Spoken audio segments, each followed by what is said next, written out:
Thank you. So, good morning, everybody. Welcome to the White Stag building here in Old Town.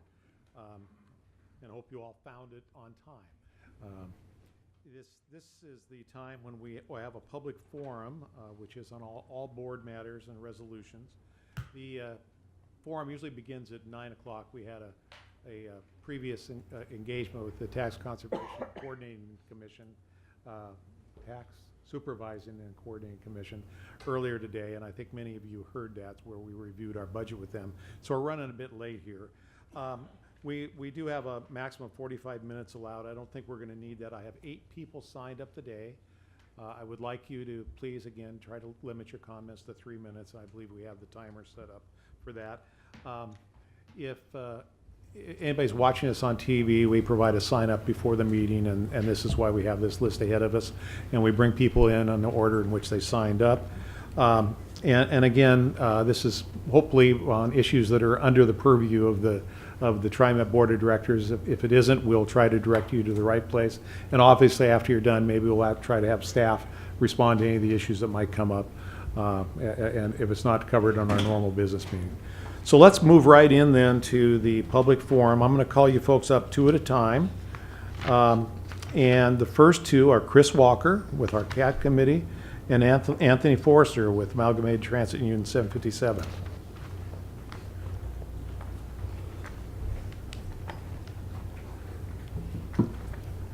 Good morning to both of you. Good morning.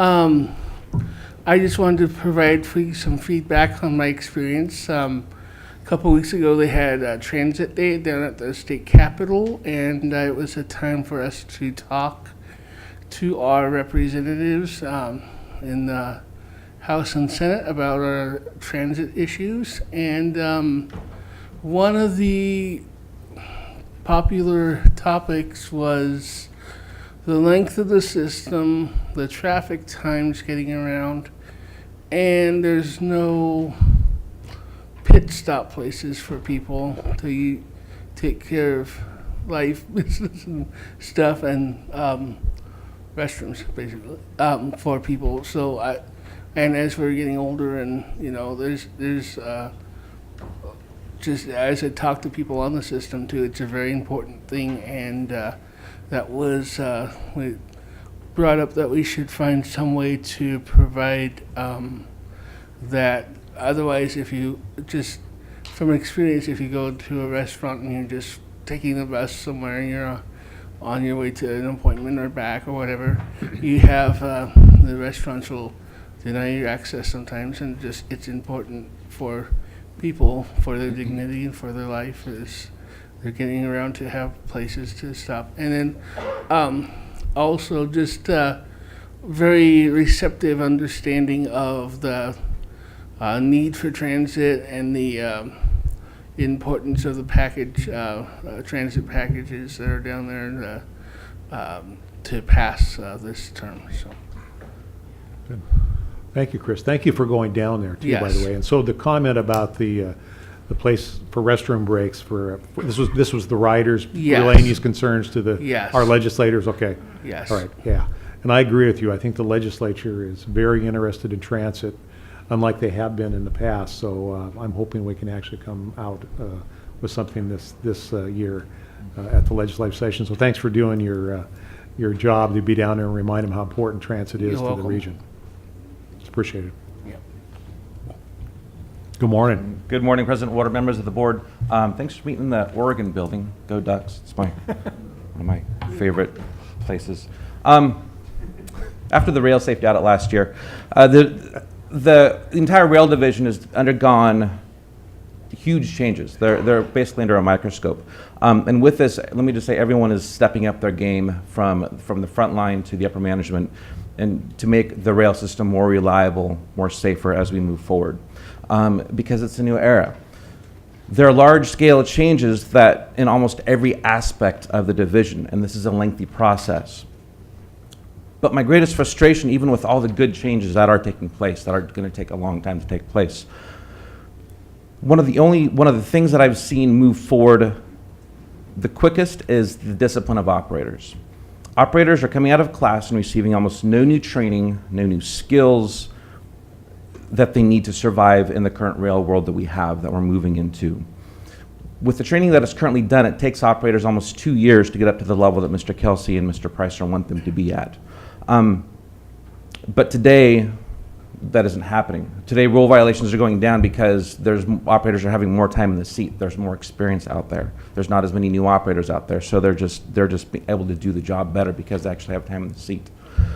The parts of the safety analysis that talk about holding operators more accountable, more stringent discipline was adhered to almost immediately in retrospect. But the parts of the safety analysis that calls for more training for operators who are having a problem with specific issues that they're having has not been implemented, has not even been implemented on a trial basis. Consequently, I've seen more operators sent back to the bus division in the last 4 months than I have in the last 10 years. I see everyone, especially the new operators, being set up to fail, not help to succeed. From the beginning, my rhetoric was making sure that we didn't lose good people. We are losing good people. I wanted to make sure that there was some sort of system to make sure that operators were properly trained, properly brought up to speed, especially the new people. I was told it would be all right, but nothing has been done. Specifically, for a specific example, I can mention call boards and train orders. There is, within the last week, more discipline being implemented. It's a safety issue. But as TriMet saying to the operators, this is a huge safety issue, they have done nothing on their side to actually say how big of a safety issue it is. They're just issuing more discipline. There's problems with inconsistent placement of the call boards. There's problems with obstructed views of some of the call boards. There's problems with passengers interacting with the call boards, so it distracts you from what's going on. There are known issues that are not being addressed, but operators are being held more accountable. I'm asking you to stop setting up operators to fail, because I'm tired of good operators being sent back to the bus division. Thank you. Oh, thank you for your concise and clear testimony. My hope is that Doug and you and the group can sit down and deal with this, because I think, Doug, you admitted earlier this morning, it takes 3 to 5 years sometimes for folks to be really proficient at what they do as a rail operator. So good comment, good comment. Hopefully we can work with you on that one. Thank you. All right, the next two that we have, Lori Boyson with Division Midway Alliance and Teresa Kishi Soto with the Rosewood Initiative.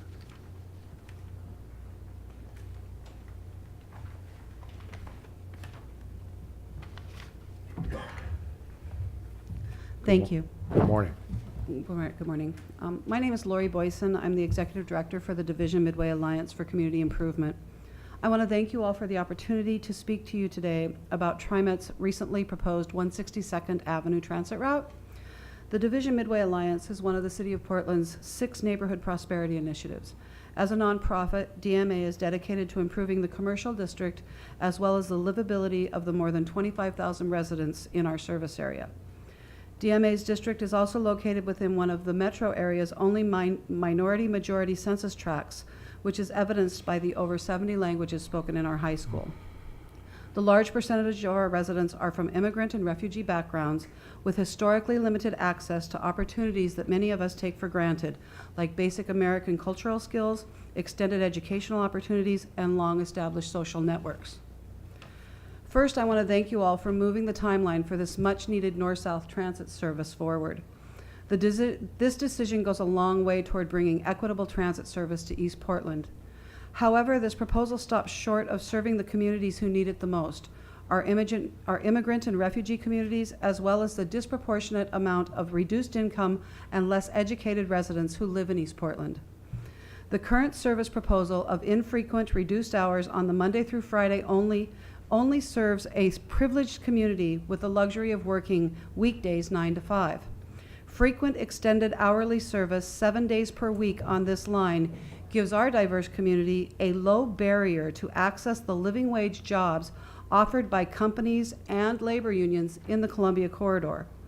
These companies hire employees for daytime, swing, and graveyard shifts 7 days a week. If potential employees cannot meet those schedules, they will lose their jobs, and those living wage jobs will still be inaccessible to the very communities that we are advocating for this transit line to serve.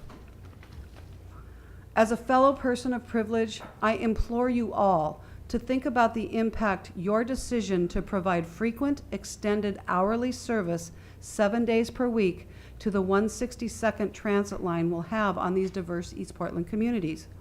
You have the opportunity, the ability, and the power to allocate the resources needed to provide our most vulnerable of communities a path out of their tenuous state.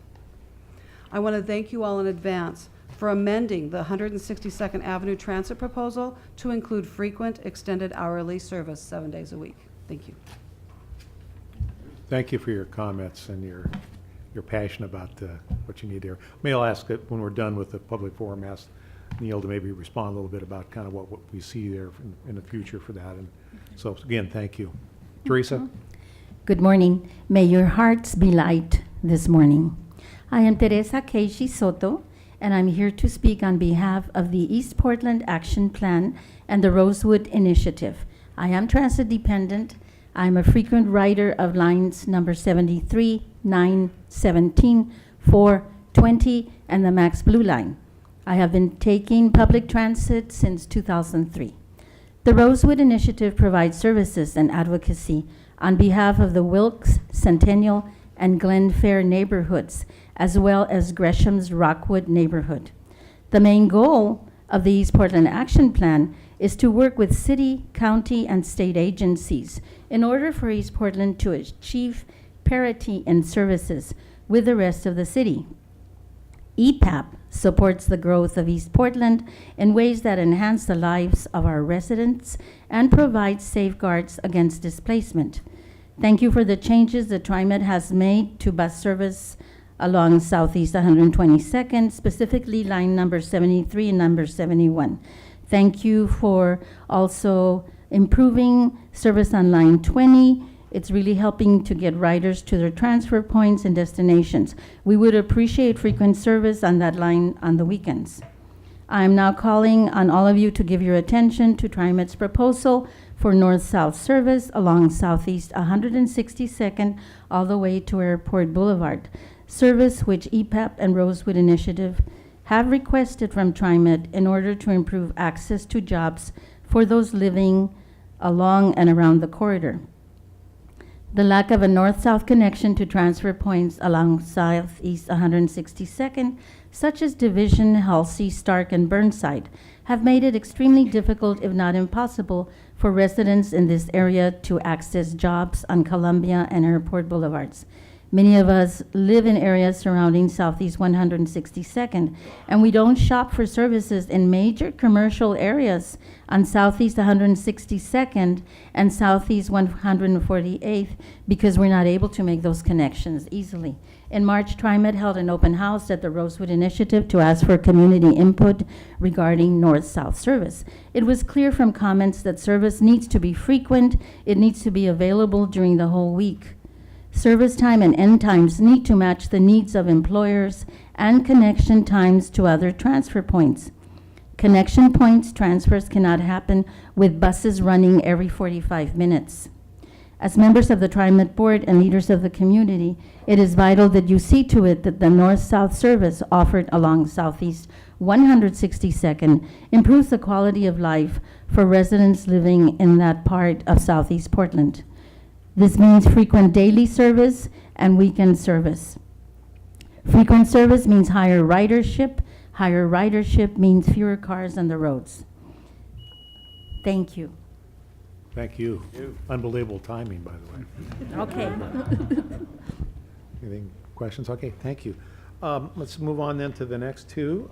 Tony Jordan with Portlanders for Parking Reform and Desiree Hilgard from KBOO, one of my favorite radio stations. Hello. Good morning. Good morning. My name is Tony Jordan, and I am here on behalf of Portlanders for Parking Reform. I have comments regarding the Convention Center Hotel Garage and the Transit Police Station. I think this is a bad project for Portlanders for a couple of reasons. First, there are questions about the lack of community involvement in these plans and the reality that a new transit police facility will support the continuation of biased enforcement targeted against TriMet riders who are not white. TriMet needs better service and low-income fares, not more police enforcement. office space for TriMet in this location, if it's to be built, should serve a greater community need. Secondly, I think there are questions about the wisdom and propriety of a transit agency building 50 parking stalls in this location. These stalls will probably cost around $50,000 a piece. This is among the most expensive above ground parking that you can build. And it's in an area that's obviously served very, very well by transit. TriMet should consider if there are lower cost options nearby to store the police fleet if they do move the police station there. And there should be an expectation, I think, that TriMet employees that work in this facility should use the service to get to work. Certainly, there are plenty of nearby what I would call luxury parking stalls in the area around the Rose Quarter that could probably be leased. And I think that the idea that this will save money in the long term should be investigated, in that projections of parking demand due to changes in transportation, particularly autonomous vehicles, would seem to indicate that we will have a glut of parking in the central city before the life of this loan or this bond pays out. So I think that this is money that could be better spent on other projects that the community would like to see, like improved bus stops or low-income fares and more frequent service. Thank you. Thank you. Appreciate it. Hi, Morning. I just, morning. My name is Desiree Helligers, and I just want to clarify that I'm not speaking on behalf of KBOO. Oh, darn, okay. I am taping on behalf of KBOO, however. I'm a supporter of Opal. I'm not speaking on behalf of Opal.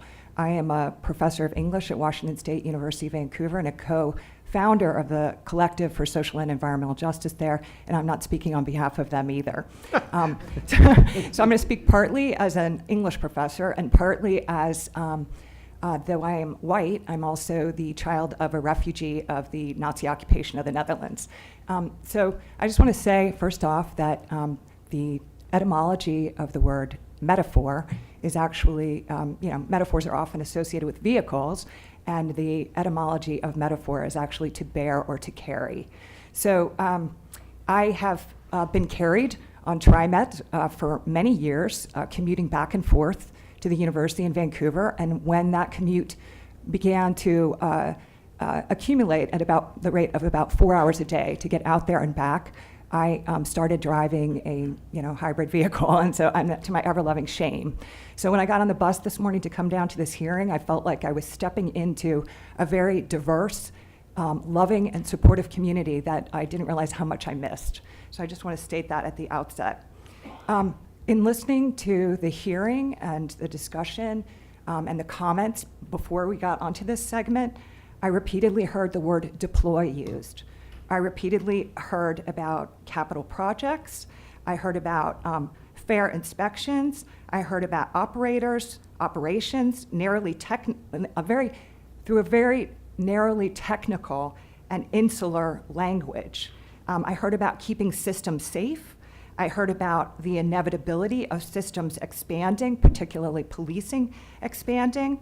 I heard the use of the word decode, ramping up, business as usual, fleet, response time, crime rates and statistics, AAA ratings, debt services, strategic guidelines, asset managements. Let's see, what else? Frontlines, I heard the word frontline used several times.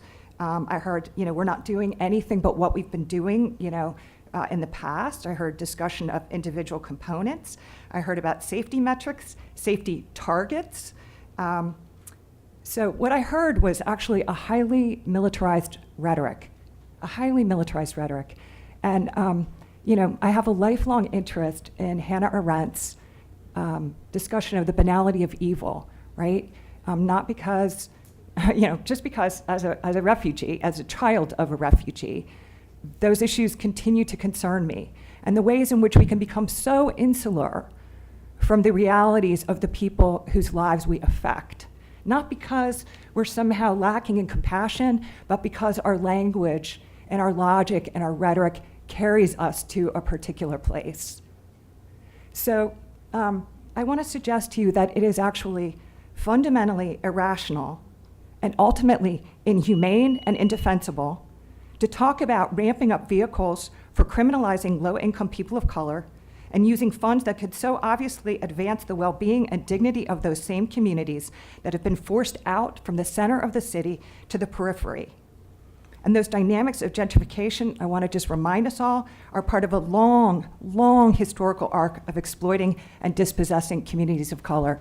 I ask you to not move forward with this plan and to instead redirect those funds to low-income fares. Thank you. Thank you for your comments.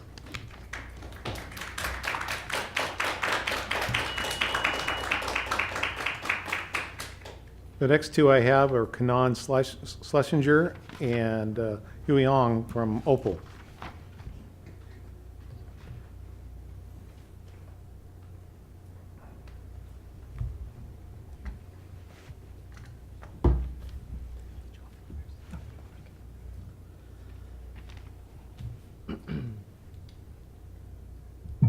Good morning, members of the TriMet board. My name is Kanan. I'm here as an organizer with Asians for Black Lives Portland. A large part of our group's work goes towards educating and organizing Asian American communities in the Portland area to unlearn and dismantle structural racism. We recognize that until the most oppressed among us are free, that none of us are free. We are here today in solidarity with Opal and Bus Riders Unite in opposition to the $11 million which TriMet has budgeted to expand fare enforcement and build a new transit police station with holding cells and interrogation facilities. As policymakers, all of your jobs is to assess the needs of the community you serve and to particularly value the longer-term concerns as well as the immediate suffering of the most vulnerable and disempowered. Instead, many of those who will be most adversely affected by this line item are those who most depend on TriMet's transit services. We implore you to consider the full extent of the ramifications of your actions. There's simply no way to morally reconcile the use of $11 million of TriMet's budget to expand and transfer existing police facilities to the convention center to the Rose Quarter with TriMet's supposedly enshrined values of, quote, doing the right thing by being responsive, inclusive, and accountable. That's taken directly from TriMet's website. Policing and detaining the people who depend most critically on TriMet services does not respond to the need for more reduced fare programs. It rejects rather than includes important segments of Portland's population. And the fact that this line item was inserted into the budget with no community say-so or involvement demonstrates how it does nothing to further TriMet's accountability. The constructs of our social, political, and economic systems treat black bodies and lives as disposable, irrelevant, categorically subordinate. Wherever there is policing and enforcement, it is people of color and people of limited means who overwhelmingly bear the costs and negative consequences. We are here to explicitly state that Black lives matter, full stop. In our own Asian communities, we are all too familiar with the gradient of discrimination and abuse that corresponds to the darkness of our skin color. A recent study found that Black people are greatly overrepresented in every part of Multnomah County's criminal justice system, and that the state of Oregon incarcerates its Black residents at a higher rate than almost any other state in the union. As decision makers and power holders of TriMet, you need to recognize where you currently stand. TriMet is complicit and at the center of perpetuating the systemic oppression. We strongly urge you to vote against passing this budget and echo the demands of Bus Riders Unite for no increased fare enforcement, a budgeting process that includes community, unarmed police force on transit, no unaffordable fares, and no immigration and customs enforcement on buses and trains whatsoever. Only by acting in the best interests of the community that TriMet exists to serve can you act in the best interests of TriMet. On behalf of Asians for Black Lives Portland, thank you for your time and for your consideration. Thank you. Members of the board, I'm Huey Ong, Executive Director of Opal Environmental Justice Oregon. The way this agency spends public dollars without public input is not right. When you make, wow, that's a fast 3 minutes. When you make changes to the system, you are impacting people's lives, their ability to get to the places where they work, live, learn, pray, and play. In the 2018 budget proposal, we yet again see Neil McFarland's TriMet make a massive capital investment that riders aren't asking for, and no mention of a low-income fare. Instead, a police station with holding cells and interrogation rooms will cost $11 million. We aren't interested in debating the semantics of the word jail. We're interested in authentic community input, controlling the policies that will impact transit riders. If your riders can't meaningfully impact your budget, why are we even here? What's the point of these meetings? Does it mean anything to this board that 1,000 people have signed the Opal petition to stop the project? Community participatory budgeting would reverse the decline in ridership you're experiencing. We imagine a future where transit continues to become more affordable. We can work with you to substantially reduce the number of transit police. We can help you define safety in a way that doesn't put men with guns and dogs on buses and trains. We can introduce you to the young people of color, low-income people, and undocumented immigrants who are not interested in seeing more police on their way to school, work, or to social services. We can reimagine public transportation together. At what point does this board say no to Neil McFarland's capital obsession?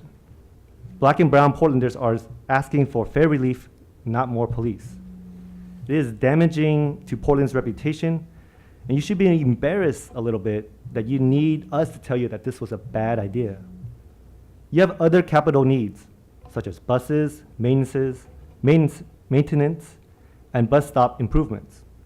You're on the hook to pay interest on yet another bond instead of supporting a low-income fare, youth pass expansion, service enhancements, and supporting more green jobs for bus drivers.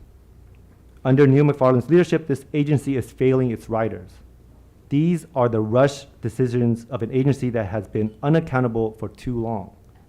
We ask the board to join the community in demanding accountability and saying, jail, no. Thank you. Thank you. Thank you. Any comments from the board? All right, well, that concludes the public forum. I see nobody else that has signed up. I do appreciate you all coming and expressing your opinion. I would say clearly that the public is aware of what we're doing and engaged, and thank you. I appreciate that a lot. Mr. McFarland, do you have any response based on some of the things you heard this morning, and maybe you could help us as we move forward? And I want to point out the budget has not yet been adopted. Will be adopted, I believe, at our May meeting is what we're looking at. Is that correct? That's correct. All right, thank you. So perhaps if you'd like, I could just respond to a couple of things. First of all, related to Mr. Forrester's comment, I'll be calling up Doug Kelsey to give a report on exactly where we are with the rail rule violation work. So I think he'll be the best person to respond to that issue about operator training and support. But I would just note that that continues to be an emphasis. We're adding trainers and we're doing more work to provide the tools our operators need to be successful. And I don't know that we actually need a report on that. I just wanted to make sure that it's been heard and that we are working with ATU and Tony on this issue. That's all I want. As long Very much as so. nodding your head, I'm thankful. We do for want it. to show off some of the results, Okay. frankly, from this. Board want to hear that? During the general manager's report. So Oh, we can okay, do great, that perfect. At that point. Gotcha. And then related to the 162nd bus service, we're very aware of the desire and the demand, frankly, on 162nd, which you've heard about, but also throughout the rest of the region for more bus service. And so that's why this budget includes actually a 4.1% increase in bus service, which again is one of the largest I've seen since I've been at TriMet. But even at that, there are some limitations. And so our goal this year was to really begin to establish that pattern of service on 162nd. And what I have taken from all of this is that we need to go back and begin to see what the pace of improvement can be on 162nd and report back to you about whether or not there's some additional improvements that can be made within the next fiscal year with those constraints we've got, and whether and what the pace for future budgets would be associated with that service. I would say this is pretty typical about the way we start a new line, which is there's sort of, there's a lot of work just to get the buses online, to get the stops organized and to really work with the community on all of those issues. Again, I think it's a strong investment. As you heard also, there's been a great investment in East Portland related to Line 20, Line 73, a lot of other services that and that this budget continues that pattern of investing substantially in East Portland. But I will take back the desire for more and hopefully get back to you at your next meeting with sort of the pace of improvement that we expect on that line. Regarding the police precinct at the Rose Quarter, recall again that there was a briefing on this and ultimately a board resolution that was adopted in December to move ahead with this. So the budget basically just reflects those past decisions of the board, which I think were well vetted in public session, 2 different public sessions over last year. And again, we are incurring costs right now associated with the police precinct, which is a couple blocks from here. It's a leased facility. It's got a lot of built-in limitations to its functionality and use. What we're doing is actually transferring that lease, which is current expense, over to a new location, which I think actually is more favorable and will be, frankly, lower cost for us in the long term. And we've done the return on investment analysis that demonstrates that. I think also quite admirably, this is a partnership with PDC and Metro related to the construction of the headquarters hotel and its necessary infrastructure, including the parking garage. And so that's been an economic development goal of the region for probably 30 years. I think I was involved in actually the early steps of that. So again, we think that it's a very admirable investment, both from a very narrow transit cost effectiveness standpoint, as well as one that advances other initiatives for the community.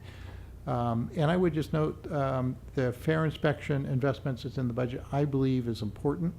It is important to have some integrity associated with the fare system. If we're asking somebody to pay, we should be asking everybody to pay. We've made very clear statements about the low-income fare being a priority, particularly if there's additional revenues associated with the transportation package. And I would just perhaps pause there for any questions the board may have. And I know the board is quite informed on all of these topics as well, based on our past conversations. Any comments?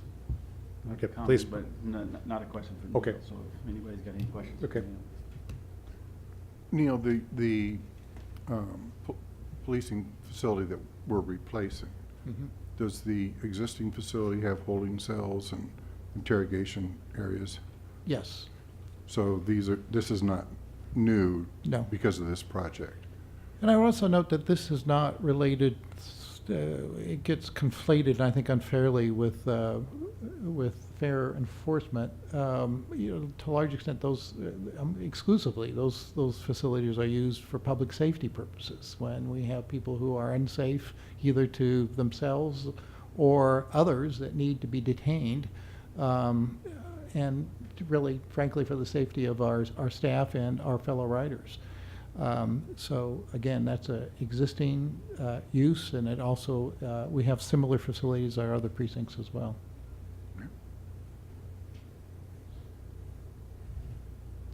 Go ahead. Oh, wait, Joe, did you? Okay, all right. So I want to first start off by thanking Opal and Bus Riders Unite for I think, one of the best presentations I've heard since I've joined the board. It was something that I think was from the heart. It was well informed from their perspective, and so I appreciate a discourse that we can have with that level of professionalism. So Hugh, thank you and your team for doing such an excellent job of bringing a cogent argument to the table. I also want to say that I think the combination of the Black Lives Matter movement and the police precinct is something that I see as separate issues. I don't at all disagree with the perspective that you have combining those, because what you see is from one situation is something that directly impacts the other.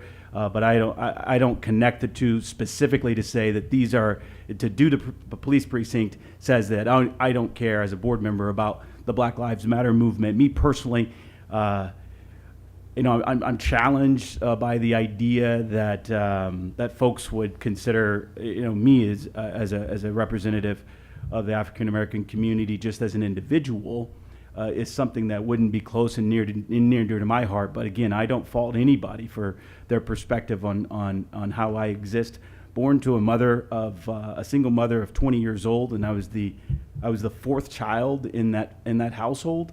I can tell you that I don't come from means. I come from a lifelong struggle in the inner city of Kansas City that has brought me to where I am today. I don't look at it as not everybody has the same opportunities, because everybody does not have the same opportunities. I know that for sure.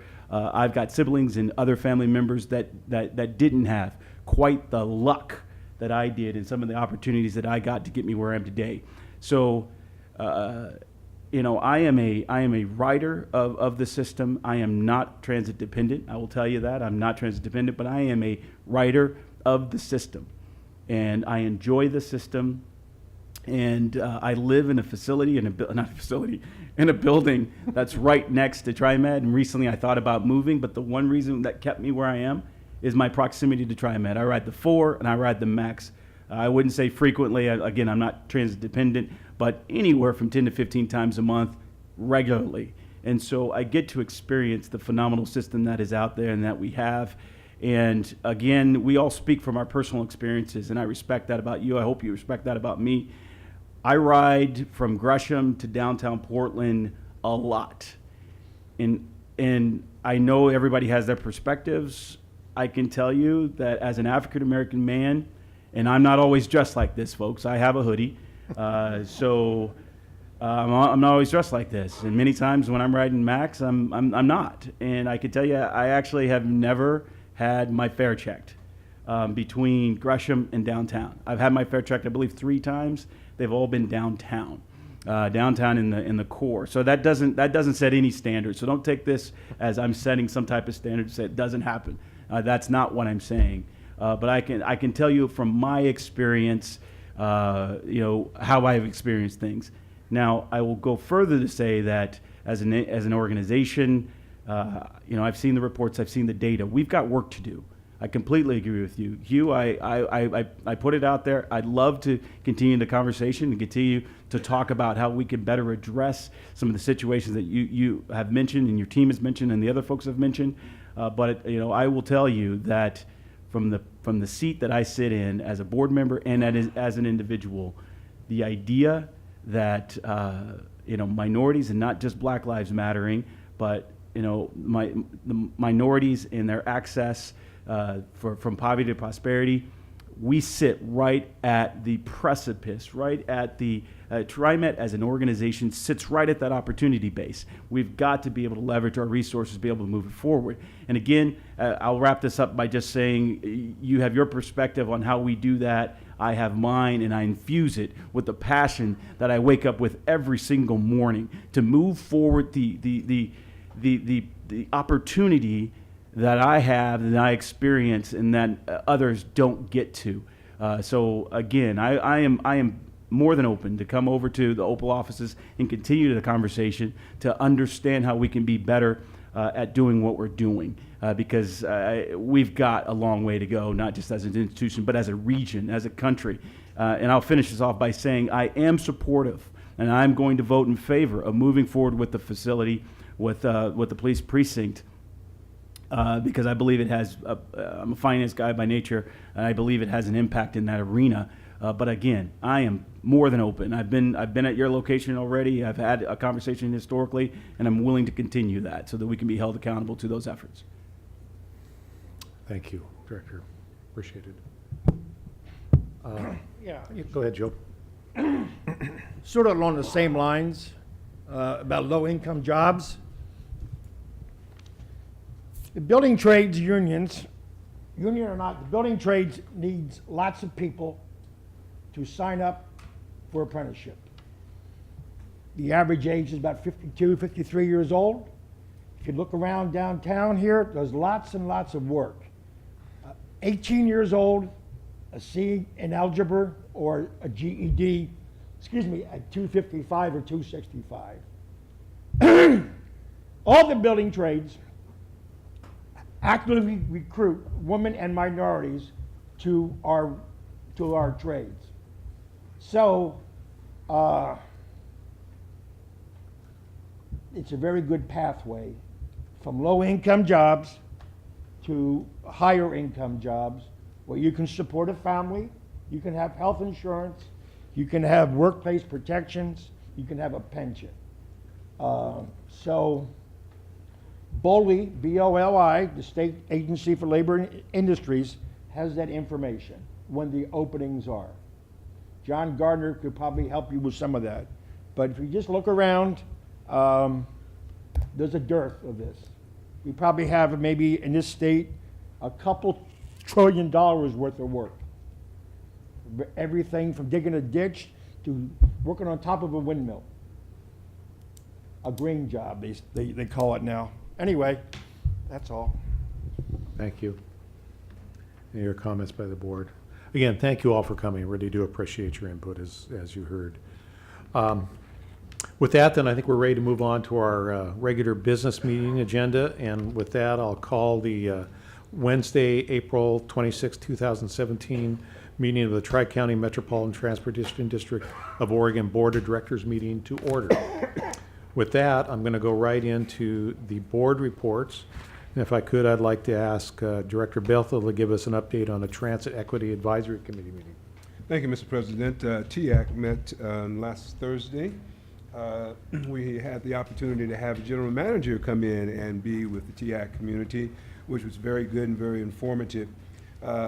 Talked about workforce contracting, low income fare, excuse me, let me clear my throat. That he is a low income fare advocate, and talked about the fair enforcement bill for the administrative process that's currently going on in the legislature of having the ability to bring in those in-house. And moving ahead, we'll talk, shared with him and he shared with TIAC about building service expansion, how you balance the concerns between building out service and how do you expand. Also wanted to note that in doing all of this, we keep in mind or keep an eye on how this affects our riders and how those decisions and things make an impact on them in terms of what they're doing. 3 things we try to look through. Question came up around the whole issue you've just heard about, the transit police department of building and a lot of the misinformation that is out there. There were some concerns from those on TAC about are we cooperating with ICE, and we definitely are not cooperating with ICE.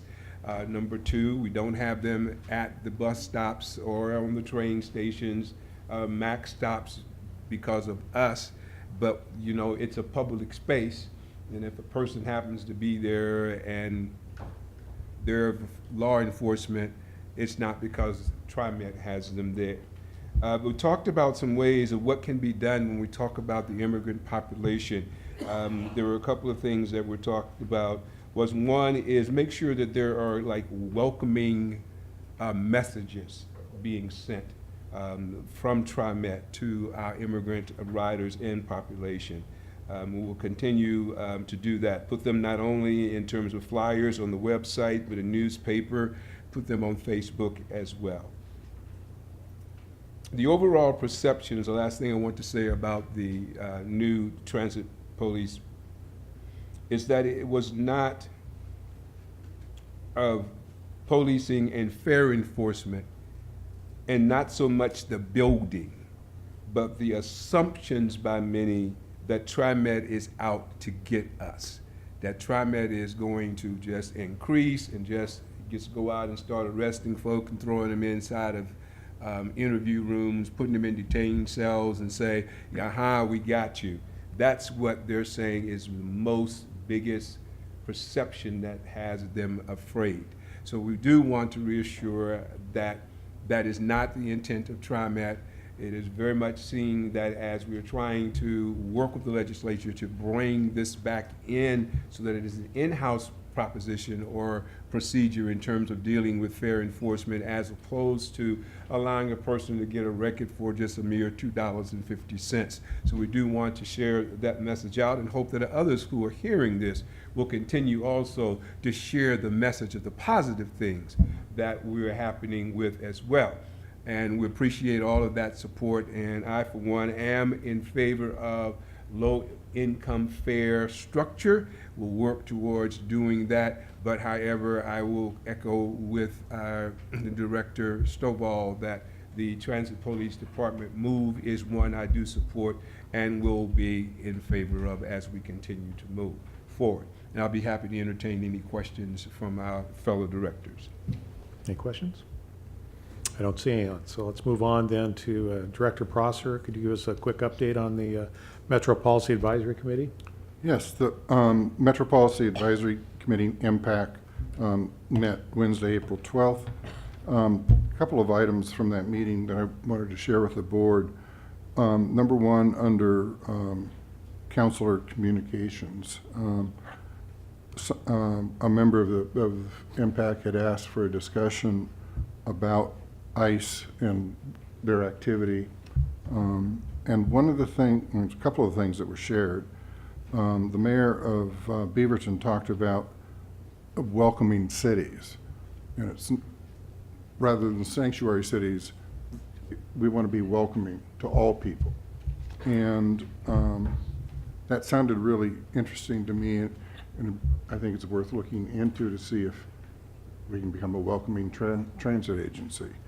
The other thing related to that was, again, the MPAC member talked about the Department of Homeland Security, and if I remember my acronym correctly, it's the Civil Rights Civil Litigation section, has, interestingly enough, a community engagement effort called a Roundtable. These are held in selected cities across the country, and from what I understood from what this individual reported to us, there is one up in Seattle, there's one down in LA, but because of interest from the community, apparently these roundtables are also starting to be held in Portland. And so it's a way for jurisdictions to get together and talk to Homeland Security and comment and give advice. And again, this one was very interesting to me, and I would encourage staff to look into this. It's not a set invitation list, and jurisdictions can show up unannounced.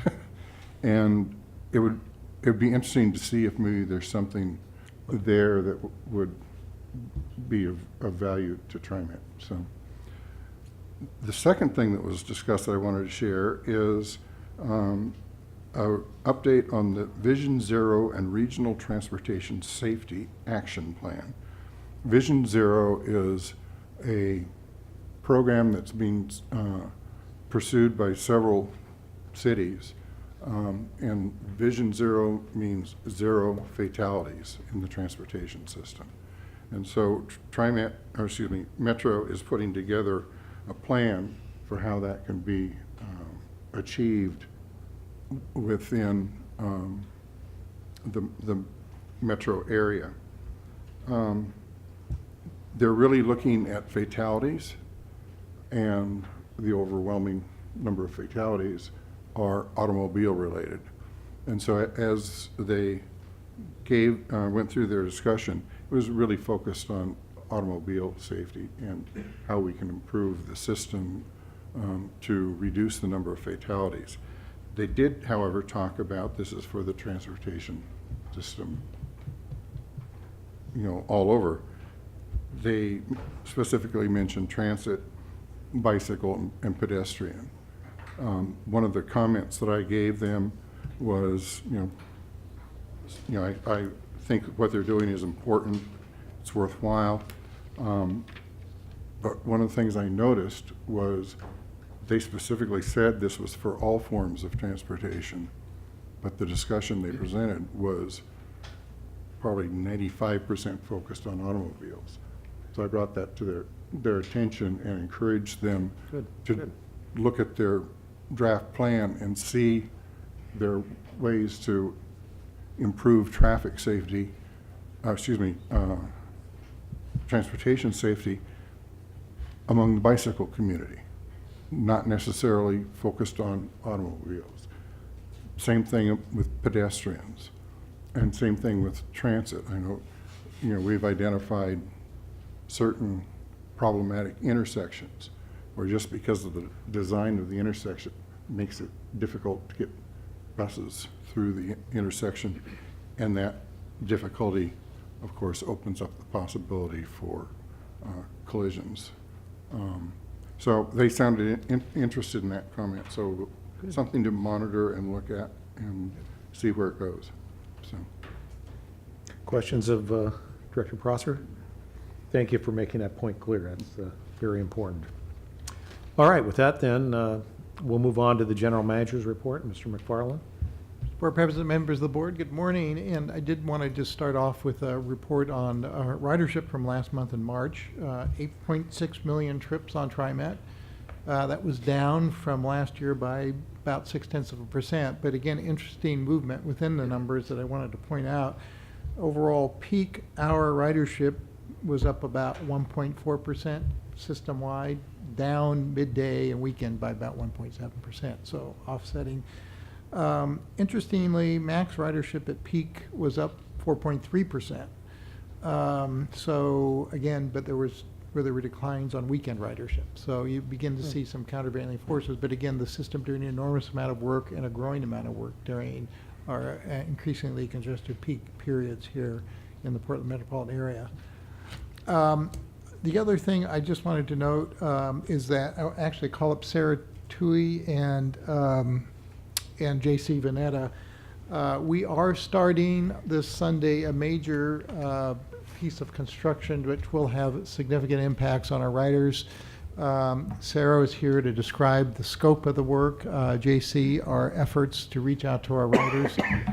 We will be an all-hands-on-deck kind of agency associated with both getting the work done as well as helping our customers through the interruption.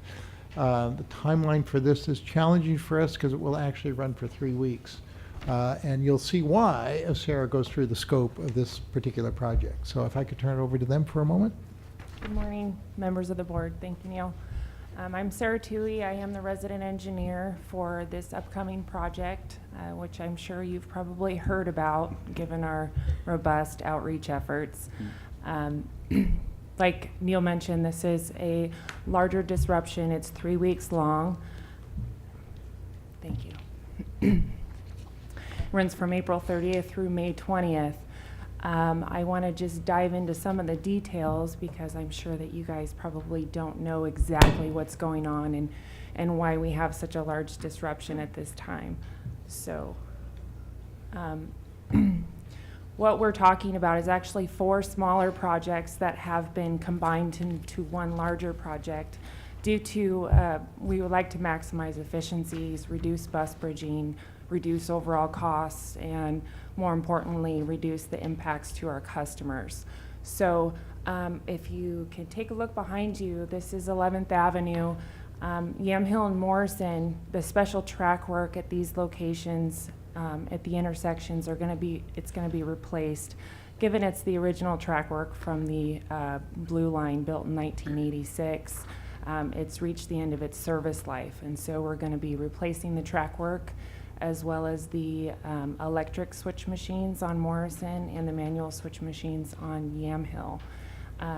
And we are also going to be replacing a lot of the signal cable for the electric switch machines on Morrison. A lot of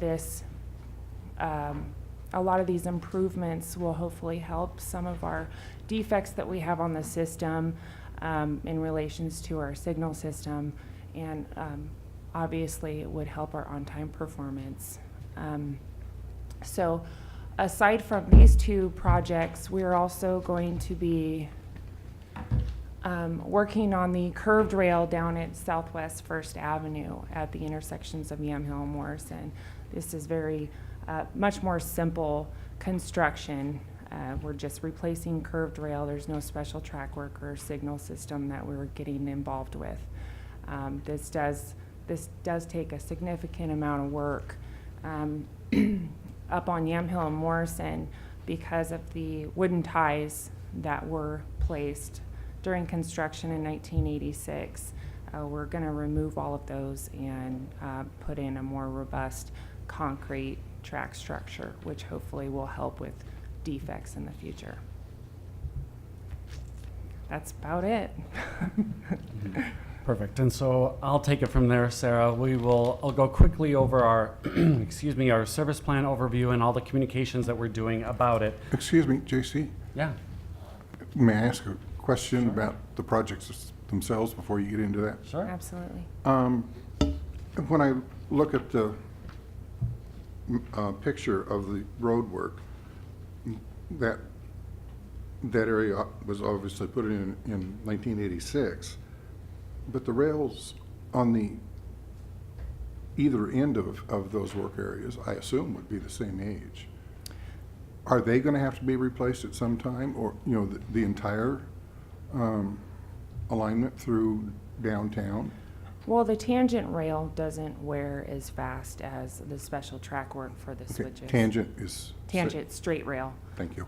Yeah, versus any curved rail or switches that move back and forth. That tends to wear a lot faster. Okay, thank you. Mm-hmm. Sorry, JC. No, it's all good. So I just want to go quickly through the service plan overview. As Sarah made mention, with construction in 2 areas on Morrison and Yamhill, it will not allow our train traffic to go through. So those will be rerouted. Our red and blue lines will be rerouted onto the Transit Mall, onto 5th and 6th Avenue, where they'll turn around at our Jackson turnaround and then proceed back out onto their respective lines. Our yellow and orange line, there will be no rerouting on that one. Our green line trains will come in from Clackamas Town Center and end at the Rose Quarter, where people will transfer onto a shuttle bus, and I'll talk about that in a minute. On the east side, all of our trains will run at a reduced frequency at 20-minute headways.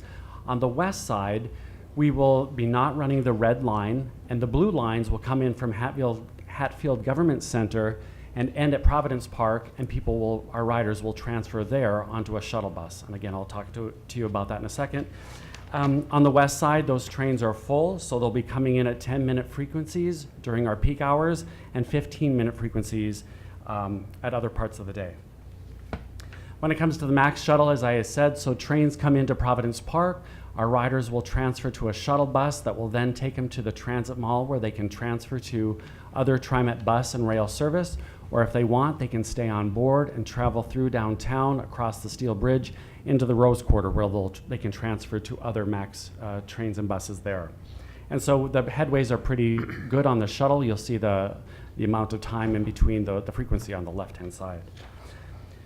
Because the Morrison and Yamhill are key crossings of the streetcar, we will be interrupting their service. So with it, we will provide a shuttle service for the streetcar. It's in an orange, yellowy color on this map. And it will run every 6 minutes, taking people from Northwest Portland to Southwest Portland to bridge that service. And I should just note that the streetcar shuttle will only be during the 2 weeks that we're disrupting their service. And so there are a number of buses that will be displaced on the mall because of bus movements. They're listed here on this slide. There are also 2 bus lines that in the Rose Quarter that will have to move the stop because of bus movements in the Rose Quarter with our shuttle service. We've also asked C-Tran to adjust some of their service, their stop locations, due to bus movement and rail movement on the mall. And then we also plan on having our Lyft paratransit service stationed in key locations in downtown should the situation arise and we need to help some of our non-ambulatory passengers. So communicating all of this is a huge disruption for our riders, and our goal is to over-communicate and that no one is surprised by this. So we've taken what we've done in the past and we've only improved upon it. So we're asking the public to think outside the train, quite literally, to help reduce demand, having people to consider alternate forms of transportation, biking, walking, our other transit service, TriMet bus, or even telecommuting. And so we're doing it through these 4 channels. One, our riders, and I'll talk about that in a second. The media, we have several media events that we've already undertaken, and we have more planned. We're also meeting with traffic reporters to get them information about this disruption so they can put it in the hands of their viewers and listeners. The community. We have been doing a lot of outreach, not only around the construction, but about the traffic and the construction impacts, service impacts to our downtown community core partners. And then lastly is our jurisdictional partners, which is PBOT, ODOT, the Bureau of Environmental Services, and Multnomah County, and really getting the information about this disruption in their hands so they can distribute it to their constituents.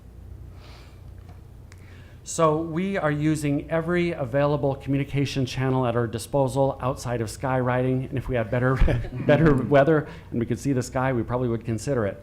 So we have, you'll see there on this slide, all the ways we're trying to get the information out. A huge aspect also is just people, boots on the ground. We've had our on-street outreach crews out now for a number of weeks, giving out this brochure that's in front of you in English and Spanish that we have provided to give them all the information for our riders. There's temporary bus stops and station signage, and we're going to be using animated maps, which I'll show you just here in a second. And then during construction, again, the barrage of electronic communication. We will be deploying a lot of people in key locations in the disrupted area, our ride guides, to help people through the disruption and get them going where they need to go. We'll make use of our bus and MAX overheads to guide people, as well as automatic and operator announcements. And our rider support, our call center, is open daily, 7:30 to 5:30 p.m., to help people plan their trips through this disruption. Now, Gwen, here's where I'm going to ask you if you can. So this is an important tool that we're going to use. These are the animations that we have created, and if you can skip ahead just to give them a glimpse. These tools we're using to visually show people how to navigate this disruption. And it's not only just good for our riders, but for our staff too, as they can see all these pieces as they come together, as the trains stop, as you can transfer to a shuttle and or to our other service. So we have had these animations now for a couple of weeks that we have been distributing via all of our digital channels. We have also created one for a streetcar, the shuttle service that we're providing for the streetcar, because we know that many of our riders are also streetcar riders, and so this animation also shows them, their riders, as well as our own employees, because some of them are driving those buses as the shuttle. So with all of this, we hope that we have given our riders the necessary information to navigate our disruption with the least amount of inconvenience, even though we know that we'll be inconveniencing them. So with that, we're open for any questions. Question, when working with our partners to communicate what's going on, I know in city projects, they coordinate work between the various disciplines, street, sewer, water.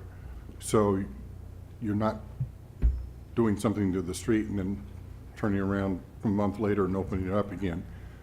Do we do that kind of coordination when we have these kinds of projects? We actually have, I believe, 4 or 5 different jurisdictional partners who have been coordinating with TriMet during this shutdown, because there's a lot of them that would like to get in and do some work while the trains are not running.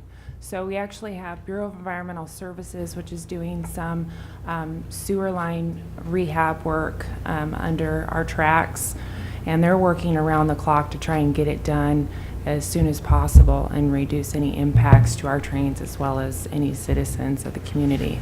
We're also working with Multnomah County. They're doing the Burnside Bridge rehab that requires a power down, so they're going to be taking care of that during the shutdown.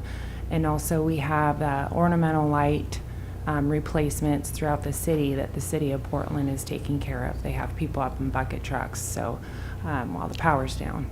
And the Parks Bureau. And the Parks Bureau. With Thanks, its Neil. Pioneer Square slab replacement and waterproofing work going on at the stations, yeah. So people are going to see a lot of activity. We're only a piece of that. Correct. And so that's something, we might want to emphasize to them. And too, with that though, too, with all of the construction and all of the impacts to traffic, it is really working with ODOT and PBOT to get the word out about those traffic impacts. Okay. Have you notified PGE Shipping Corps? I believe we have kind of a group that meets, and so they've been doing a lot of outreach for a lot of the different agencies in town. You get nervous around bullets. I can Yeah. understand why. We do too. I have a question. Can you assure us that if it rains the whole 3 weeks, you're going to be able to get it done? Well, we do have some float time built into the construction schedule, like usual. Excuse me, float time? Float time meaning if everything doesn't go as perfect or as intended, And not that there is a everything will little float bit of away. extra time in there built into the schedule so that we can still get it done within the disruption time that we had told everybody. Is this going to be performed by our staff?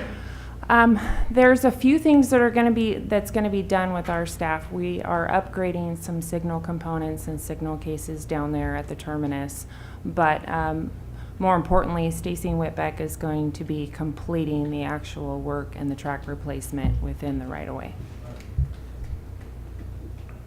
Thanks. See no further questions. Thank you and good luck. We'll look forward to hearing how it's going. Actually, next time we meet, it'll be done, right? Right. All right. Again, thanks to Sarah, JC, the whole team who have really pulled together a huge effort, as you can begin to see, and we're just beginning, so we know we've got a lot of work ahead of us.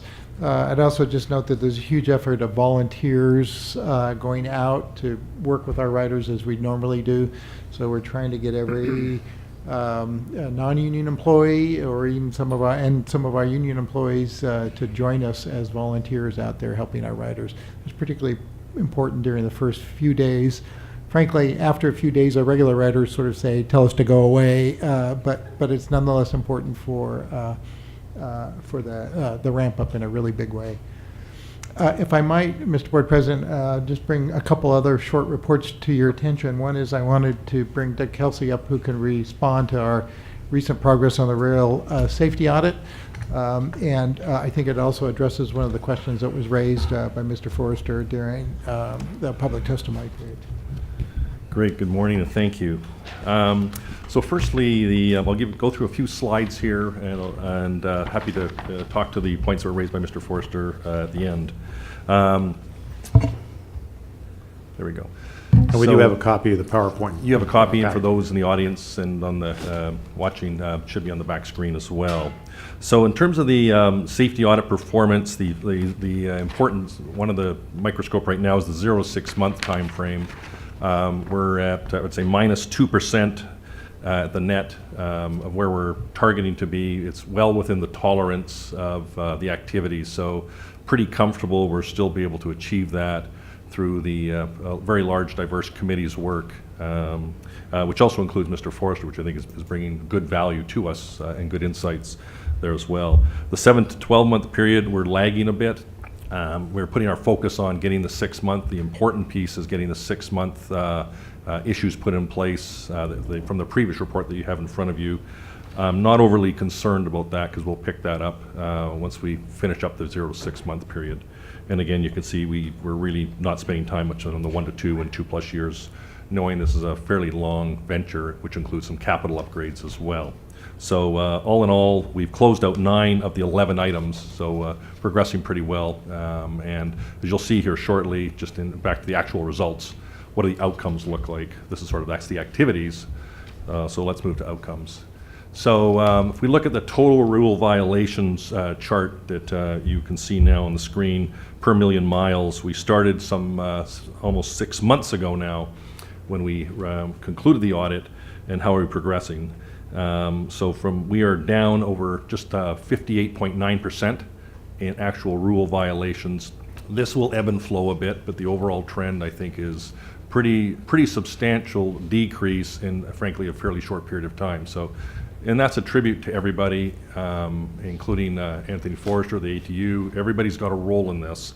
It doesn't make it easy, and particularly when we've got so many areas to look at, or I'll refer to it maybe as spokes on the wheel. Each spoke is an important piece, and the approach we're taking here is not to do A before we go to B, before we go to C, and stack them all on top of each other, because we'll be years in the making.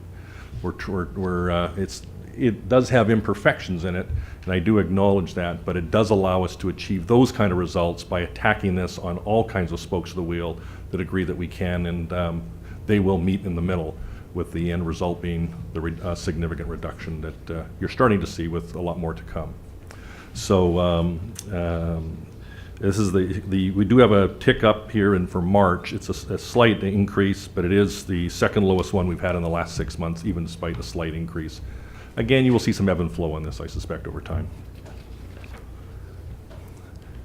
Signal rules, interesting one. So it's come down pretty substantially here, down by just under 49% as well. So these are the violations of the signals, where we've proceeded too quickly, perhaps, kind of jumped the gun,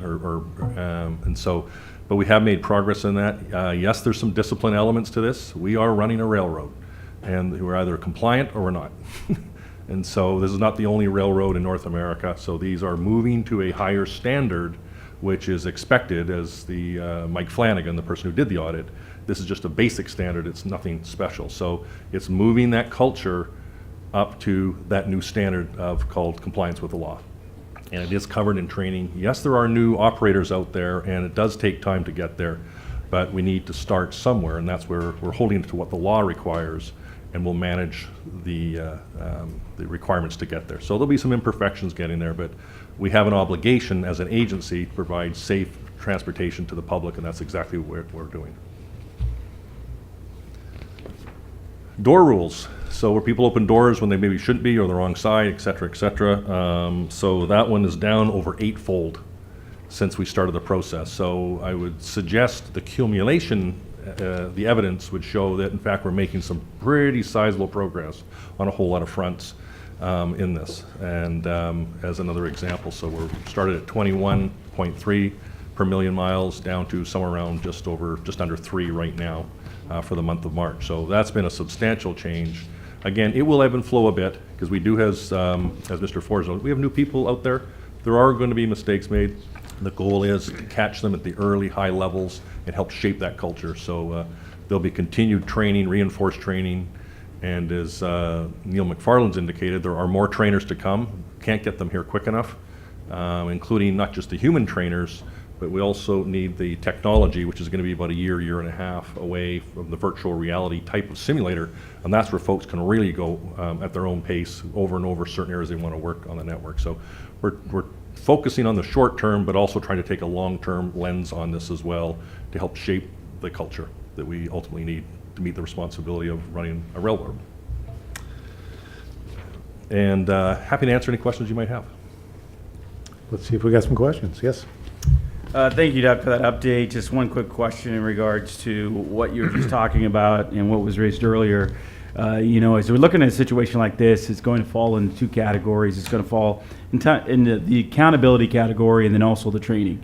I mean, meaning if we've got great accountability and great training, we've got a great program. I mean, it shows, that we're moving towards both of those things ultimately. But from your perspective, and I'm going to ask you to kind of take a guess at this, so it's nothing that's scientific, but as we look at this, how does our training program fit with the national picture? As you've just referenced it, we're not the only railroad in the country, so frankly, there are training programs out there that I'm sure are top of class and state of the art, but then what about the accountability side of it? How have we addressed that to ensure that once we do have all the training mechanisms in place, we also have the accountability and culture side to ensure that we're holding our teams accountable? Yeah, that's a great question. Maybe I'll try and approach this on a couple of fronts. Firstly, to the first part of your question, I would suggest we're revisiting our whole training program fundamentally. I think there's many great elements that are in our training program that are top of practice right now. But I do think, personally, there are some rewrites needed and some update and modernization. as part of that, so how do we know? We're actually going out checking with other agencies. What other practices are others doing? So we've, for example, been out speaking to Dallas, the DART system, if you will, RTD in Denver and others. So we do have some modernization of actual practices of training, and not only in this area, but we're actually looking at training on a more holistic basis on many, many other fronts. This one is a priority. But I think the other part is we need to also invest in more trainers, those independent, and we have to train the trainers. As a certified trainer myself, I think we've got to invest in more robustness in them, that team, to help deliver effective content at the product side. Feedback we do get is the training program is very effective today. So we solicit feedback as we're going through, but I think there's another gear here we need to get to. This will run parallel to the need to actually hold that standard. In the classes today, any rail operator knows you have line of sight, what's called line of sight responsibilities. So no matter what anyone tells you to do, you have control, just like we do when we drive our own personal vehicles, of the terrain that's actually in front of us. And the rule book is pretty clear. It's not new to TriMet or new to railroading. So every operator on the scene has their own line of sight responsibilities in following the laws of the road or railroad, if you will. So that's pretty good, but there's the variations, I think, of so much terrain. I think that's an area where people do need support, and that's where those extra trainers will be, the coaching will be very helpful. We need to get the training to the trainers, in my mind, to more consistency of standard, for my own opinion. Technology will help support that. And with that will be the bar. Yes, that may involve more discipline in some cases for those who may not be fit. The goal is to try and help them be successful. We have many, many operators out there who are very, very good at what they do. But there is a group who does need support, and we also need to up that bar ourselves internally as a company. And then hopefully those lines will all merge to see the results that we're actually getting to and maintain it. And I think we need to also intervene sooner. Just like anyone would. I'm an old ex-athlete. The best way I got to develop was through the coaching, but not waiting too long to get the coaching. So I think when it comes together, I think we will see a very sustained product, and part of it will also be benchmarking ourselves against others. How are we doing? How do we learn and continue to learn, and including more interventions, more people out there as trainers actually, while not just the classroom time, because that's kind of the launch off period, that out in the field time will be really, really critical for us. Thank you. Sure. The individuals that were referenced earlier in comment that operators were sent back to buses, and the absence of training being available or being, being available to them. Is there some, assuming that the training isn't there, when the training becomes available, will those individuals be offered an opportunity to come back in through training to become light rail operators? Yeah, so there's maybe 2 points to this. So there is, depending on the severity, in the probationary period, you have a few instances and then you automatically go back. That's in the probationary period. They can reapply.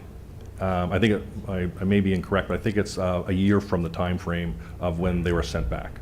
So there is a reapply period that's not forever necessarily. So we are also in, for example, in some of the testing, we envision, this actually comes out of the recommendations from Mike Flanagan's report, is we will also be overlaying a higher standard of pass-fail. On the safety critical items, we anticipate going to 100% pass. Other ones may be a little less so, a little more latitude in there. So one will be overlaying that standard. But once they're out there, there will be other inspections, from supervisors, from trainers as well. And some of that exists today, but it is, and I have seen it myself, where there's been inconsistency in some of the trainers. And that's a really important piece that we have got to get consistent on to help the operators and to help ourselves. So we've got to tighten that piece up in my mind. And I've actually seen inspection sheets that I've actually had pulled to try and understand the problem a little better. So that's one of the core areas for us.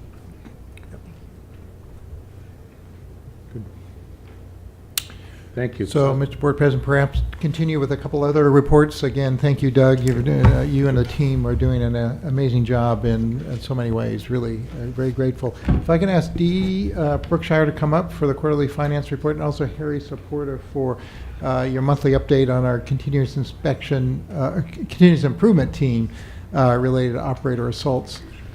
And Dee, you're here first, so why don't you just take it away? Okay. So, good morning again, President Warner and members of the board. This is going to be a little bit briefer report for our third quarter financials. This is 9 months of actual. So we're getting to the home stretch, but there's quite a number of expenditures that are yet to be made for the year. So I would start with talking about the financial highlights. Let me try this. Okay. Total revenue above budget by 0.8 or 800,000. That's 2% difference, above 0.2% above budget. Total operating expenses are below budget by 14.5 million, or 4%. That's dispersed across all operating categories. Net results from operations are better than budget by 15.3 million. On revenues, our payroll tax revenues are 0.5%, 500,000 above budget, or 0.2%. Grew 7.3 compared to same quarter last year. Our passenger revenue is 3.2 million lower than budget, 3.6%, and this occurred in both passenger and ticket revenue. Our operating grant revenues, we received 3.2 million so far this fiscal year. We're budgeted to receive 82 million in grant receipts for fiscal 2017. We're confident we will get it. We understand from the federal government that the payments will be made, but they expect they're going to be a little slower. So I was just at a conference this last weekend and conferring with some of our sister agencies. They're all experiencing the same slowdown.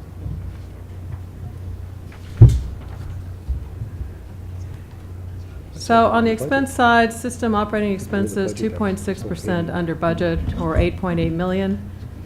1.6 million of that was in the operations, the core operations group. 2.1 million was in diesel fuel. Our operating project expenses for repair and maintenance to existing infrastructure, 5.6 million, or 41.1% under budget. It's a huge percentage, but it's a very small total dollar amount. And that's the end of my report. I'm happy to entertain any questions on any of this or anything in the larger report that you received in your board packet. Please. Dee, with the budgeted 82 million in grant receipts, our fiscal year ends June 30, right? Well, our fiscal year ends June 30th, correct. Federal fiscal year ends on September 30th. So we're anticipating that by September 30th, we will have 82 million in grant receipts received. It's primarily the PMLR money, our orange line money that we come in. We often get $100 million a year, but this is also, we've also experienced a slowdown in our 5307 funding as well. However, we still have to, as an agency, pay the expense. Right. While we're waiting for reimbursement. So is that right. some of the reason why we have to have a float of resources, because there's a lag in when the federal funds are coming in? Yes, that does help. Most of it is dedicated for debt service at this point. Yes. But we still got to meet the debt service. Correct. We have accumulated a year in advance in our restricted reserves for debt service payments, okay, just to take care of any lags in timing that might occur. That's helpful. Thank you.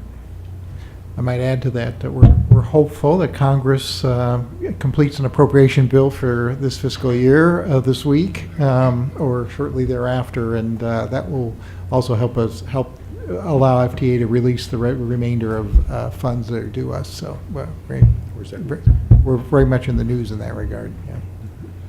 Great. Do we know why this slowdown in getting the money from the feds is occurring? I have to say no. Well, let me. Maybe you know.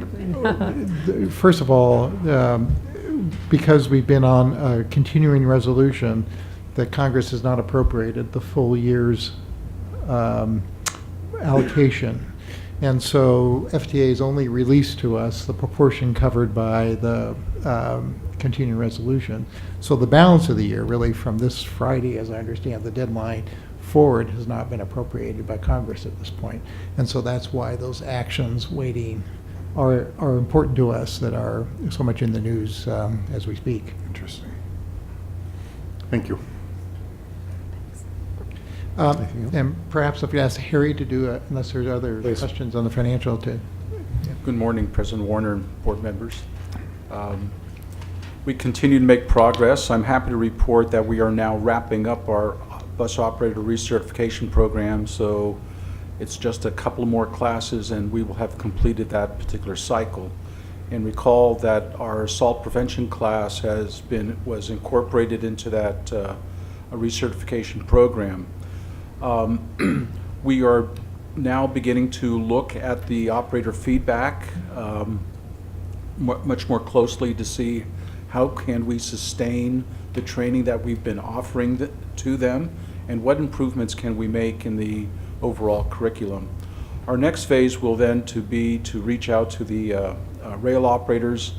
That recertification program is undergoing right now, so it'll be a bit of a challenge to see how we can actually reach them, but nevertheless we'll make an attempt to do that.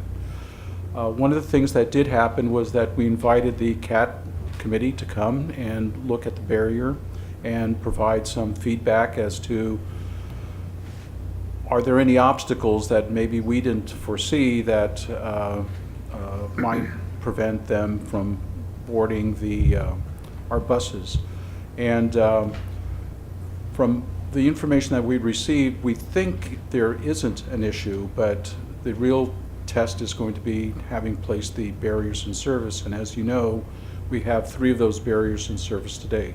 So we are collecting that information and work with the manufacturer if adjustments are to be made. If you recall, last time I reported that we are modifying the barriers due to some of the feedback received from operators when they were on a static display. Now that they are in service, we are receiving feedback as to how does it really work. And there are some things that clearly we do need to correct. We're hoping with the next generation barrier that that will have incorporated the modifications, and then we'll again survey the operator workforce to see are we successful in addressing their particular issues and concerns. So we're making progress, albeit a little bit slow, but we want to be really careful about the type of protective barrier that would be in place to make sure it really does meet the operator's needs, number one, and that it's an effective tool. And then from that, we'll make a determination whether or not to equip many more buses beyond what we currently have. So we do have 3 more barriers coming. Last time I said that I thought they would be here about the May timeframe. It's actually going to be closer to June or so. So if you have any questions, I'd be happy to. You probably said this, so I missed. So how many barriers are out there in the system Right now we have only 3. 3, okay. With 3 additional ones coming. Okay. The 3 additional ones will have the modifications, and we are retrofitting the existing 3 with the modifications as well. So that retrofit will take place in May, and then the new barriers will be manufactured.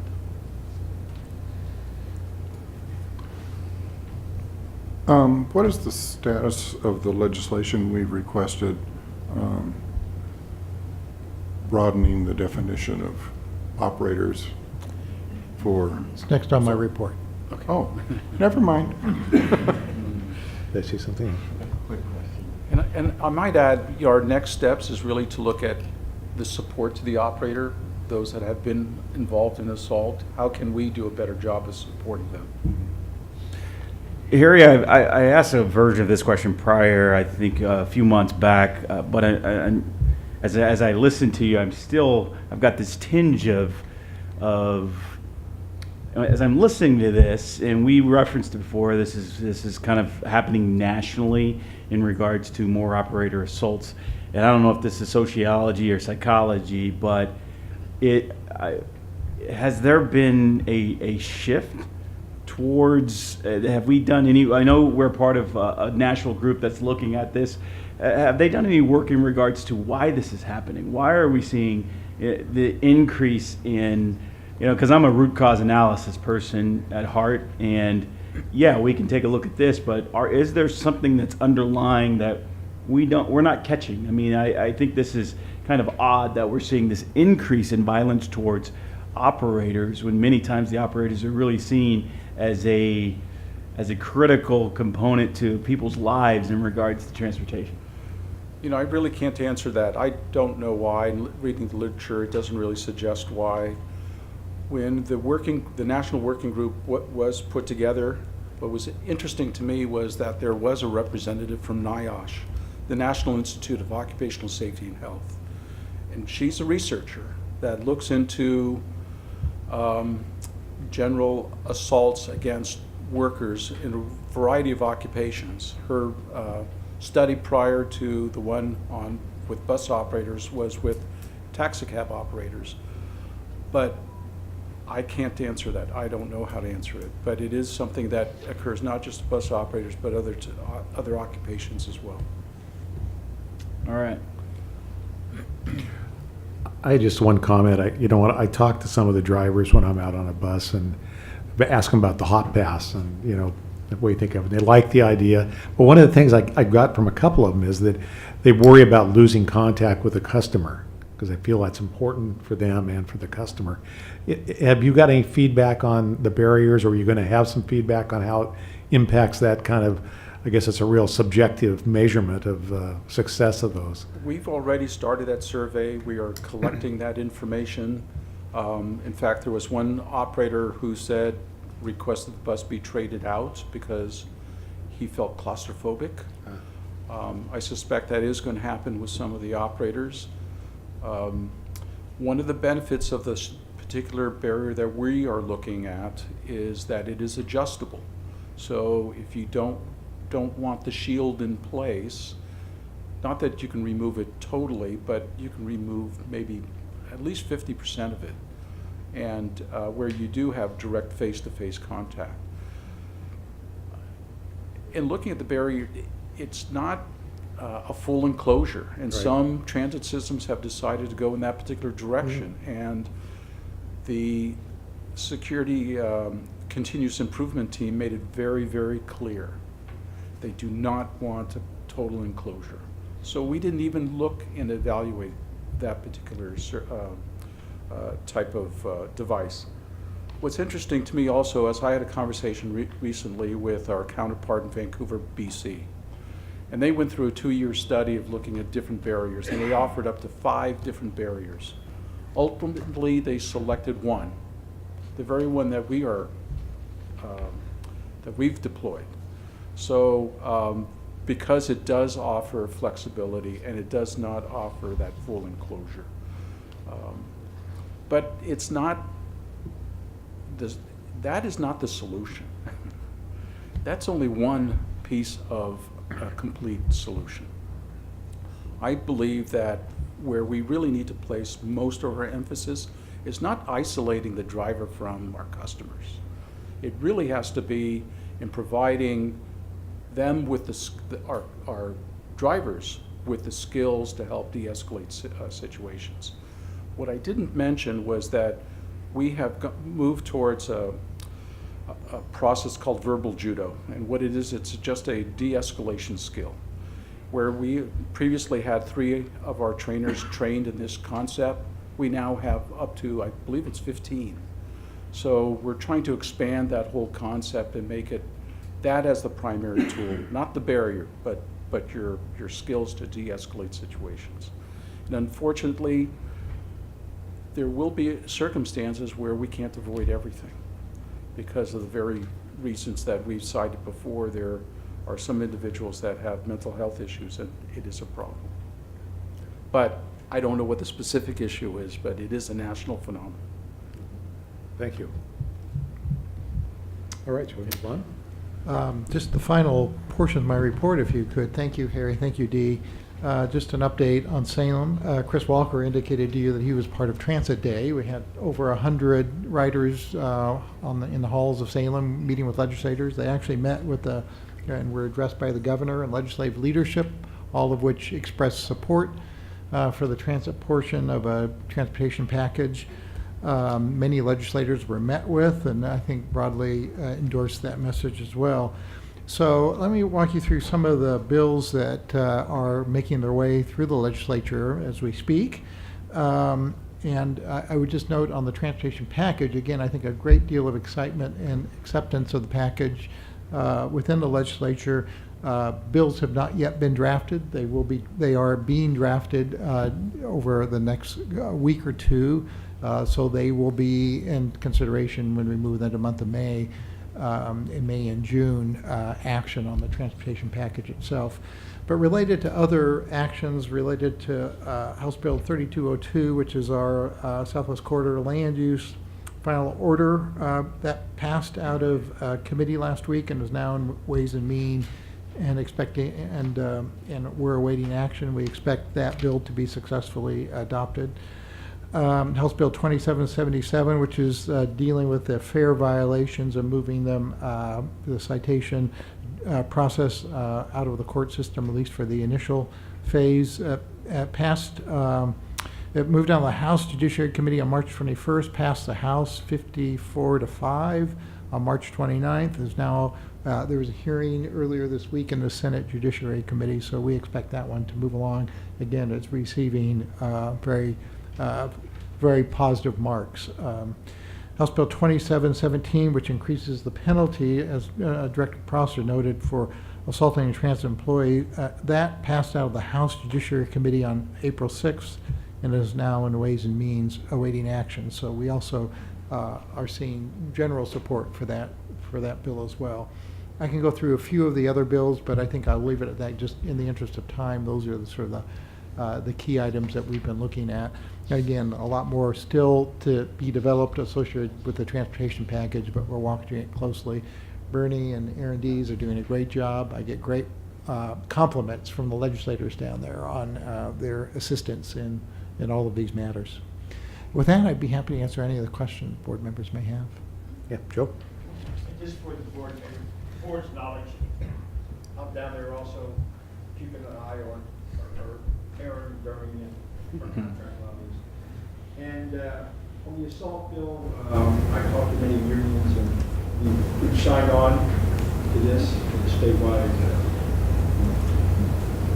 We get it through and get a victory. Kind of leading. Yeah. Neil, is the funding potential for the 11 million for the low-income fare included within the bills that are before the legislature right now? Well, they've certainly been included in the recommendations that have come out of the joint committee. And again, it doesn't earmark it to the low-income fare, but it would produce revenue to TriMet, and as the board president noted, that has clearly been indicated to be a priority for us. And so we haven't seen the bills, but at least in the recommendations, it is included in the joint committee's recommendations. And I guess I'd just add, go ahead. Just to the board, they started out with 4,000 and change bills February 1st. They just got rid of a bunch of them last week. So it's the people who draft the bills and do the language, the attorneys, even overwhelmed. So it should kind of calm down a little bit, except for collecting the money. Yeah. I just say that Director Stovall and myself were down Salem, was it 3 weeks ago, probably? Mm-hmm. And I concur that Aaron and Bernie are doing a great job down there. We had an opportunity to probably talk to 10 or so legislators, and I was very impressed with the positive attitude, and actually everybody saying transit's got to be part of the package, which oftentimes is not necessarily embraced as it is for funding for roads and general maintenance. But, you know, I'm optimistic that something will come out of this session. There's a long way to go and a lot of issues to resolve before we get there. But I think overall, the reception was very, very positive. And again, obviously the legwork has been done by a number of folks. I don't know whether you have anything you want to add to that. Second. Okay. All right. All right. Well, and I was in Salem a week later than Okay. you, and I had the same Good. exact experience. And I think the 2 contract lobbyists that we hired, probably between them have maybe 30 years of experience down there. And they know how to work the bills. Yep, I agree. People want to respect them a lot. So that's really helped our cause. I agree. That concludes my report. That's it? Okay. Anything else? Any other questions for the general manager? All right, then. With that, I'm going to move on then to the consent agenda. I don't know whether you have time to stick around for that, but all right. We have 8 items on the consent agenda. I usually go through them. I'll just say that there's a board meeting minutes approval, a resolution directing all ordinances to be read by title only, then a whole bunch of contracts.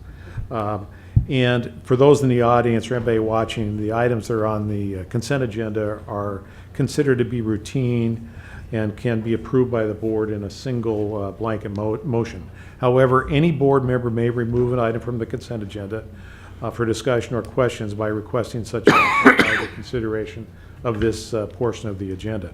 So I'll turn to the board and ask, is there any item that the board would like to have removed from the consent agenda, or any questions that you'd like to present to staff before we take action on the consent agenda?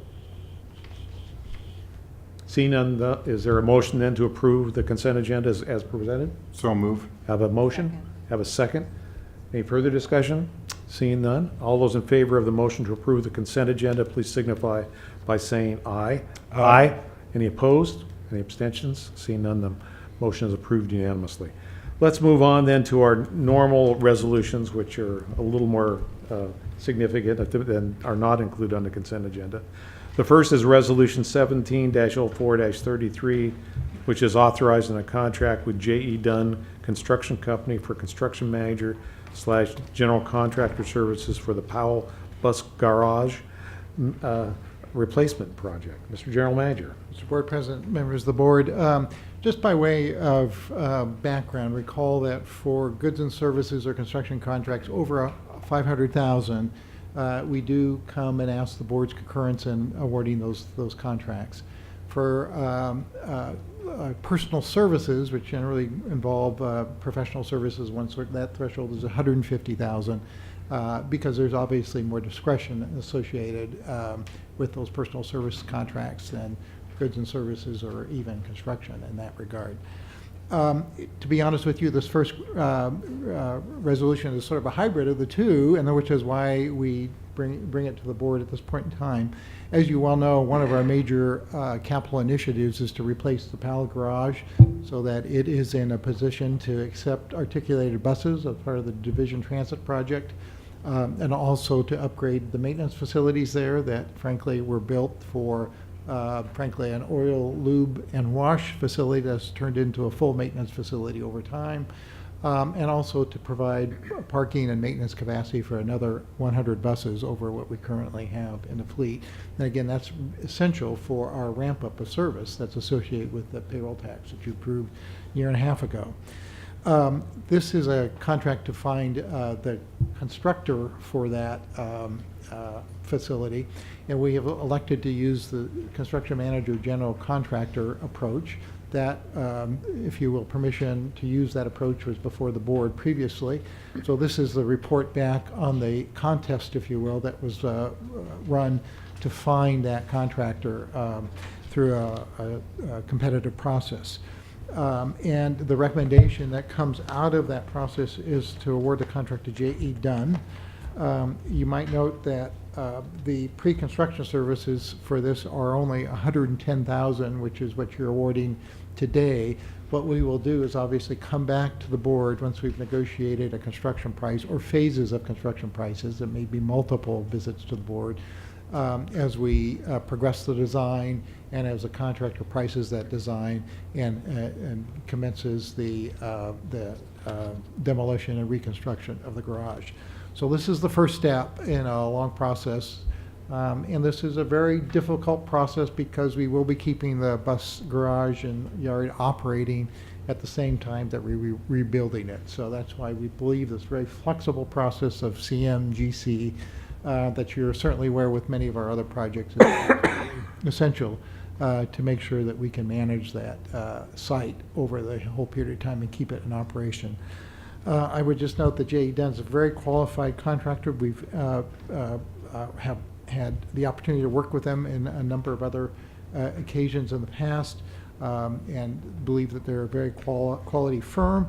I'd also note that as we do this process, we ask for their commitment related to diversity of contracting, and they've committed to a 20% proportion for disadvantaged business enterprise. And I'd also note that we will continue to work with them to grow that, and oftentimes we're successful in exceeding those initial percentages as we look for opportunities as they develop specific contracting packages. So with that, I recommend approval, but we or key staff would be happy to answer any questions. Questions? Yes? Oh, go ahead, Linda. So there's no possibility that we're going to choose another contractor when we get into the construction phase, right? There is a possibility that we're not able to reach agreement on construction pricing. Now, I must admit, I don't think that's ever happened. We've been able to negotiate, what we think are sound business arrangements with the contractors. But there is the occasion where we would need to re-procure it if that is if we're not successful in getting to. The reason why I'm curious about that is that what we're authorizing is $110,000, which technically wouldn't have to come to the board. Right. But yet we're approving a resolution for TriMet to pay in excess of $500,000. So would it make more sense to just go forward with this without a resolution and then come back, and if we choose them or choose somebody else, to go for the cost of the construction phase? Well, I would suggest that it's probably a very high percentage that will be going forward with J.E. Dunn. Matter of fact, I don't know occasion where we have not been able to reach that level of agreement. And what we want to do is just sort of keep the board informed along the way of these actions, so that these will be building blocks. This is the first building block, and I would not want you to question where the first building block was when the second comes. Sure, I can see where, if you wanted to do one contract and then to expand it to the extent of the construction phase, it would be eyeball rolling. So to show it all as one piece is wise. Okay. Mr. Esmond? Yeah, when we do the evaluation on these larger projects or above, on the construction or remodel, do we ask for the mod rate? Yes, you're talking about safety statistics? Yeah. Yes, we do. Okay. And I would tell you that we believe that it's a very important indicator of performance more than anything else. It's certainly related to safety, and that's important, but it also is a leading indicator for, frankly, good performance. Good. Thank you. I notice on the summary of the bids, there is what appears to me to be a very large spread between the high and the low. J.E. Dunn is the low, but on what we're awarding today, the high was $278,000, almost $279,000. Another one was $243,000. Another one was $131,000, which is closer to Dunn. Same thing on their estimated construction fees. You see a wide spread. That kind of raises the concern that did this proposer lowball it, and which might open up the need for changes down the road. So I'm just wondering if you or someone on staff could address that. Well, I could certainly ask, I think I saw Dave Tertadian in the audience. Maybe he's not here. Dan Sosnowski. Dan, okay, Dan Sosnowski can come up and sort of begin to address that. But I guess the point that I would make is, and Dan can fill in the numbers, this is a very big contract by the time we're done, tens of millions. And so these are very small percentages of that total that we're looking at. So I think your question was, what? Mine's answered. Oh, sorry. There. I was in I'm the back. good, Dan.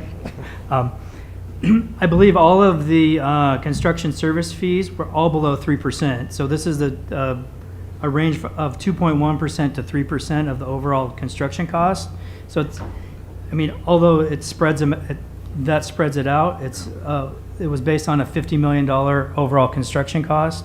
So really, we asked them to give us a percentage number, and then we multiplied it out to get this get this number. So, and that's kind of typically what we've been seeing in our CMGCs is the 2.5% to 4% range. So I think these are right in line, and the costs that they put in for the pre-construction services, we're not highly out of line for what we've been seeing before, for preparing cost estimates, doing phasing plans, construction safety plans, et cetera. So I think these are all within the line of what we've historically seen. And I would just note, to your point, because it's a good one, I think actually every firm probably subsidizes that pre-construction service line at some level. I think it's probably typical that they would put in more value into that set of services than we pay, and that's so that's why the competition is, I think, important and lets us know what value we're getting from the various bidders. All of these firms will self-perform some of the work, so they do make a small bit of profit on all of those scopes of work, and they do different scopes of that. So some could, on maybe a larger scope of the self-performed construction work will have a little bit more profit there, and they can subsidize this upfront work a little bit more. The other market issue that comes into play for each firm is how does the potential work in its schedule fit into their overall work and schedule, and so for some they would perhaps be less desperate for work at this point in time. You would see that in the numbers, I think. So. Okay, thank you. Thank you. Any other questions? Is the board then ready to offer a motion to approve resolution? I'll move the motion. I'll second. Have a motion and a second. Is there any further discussion? All right, all those in favor of the motion to approve resolution 17-04-33, please signify by saying aye. Aye. Aye. Any opposed? Any abstentions? Hearing none, the motion is approved unanimously. Thank you. Let's move on then to resolution 17-04-34, which is authorizing a contract with Moss Adams LLP for independent audit services. Mr. General Manager. Mr. Board President, members of the board, as you know, we are audited, and we are audited annually.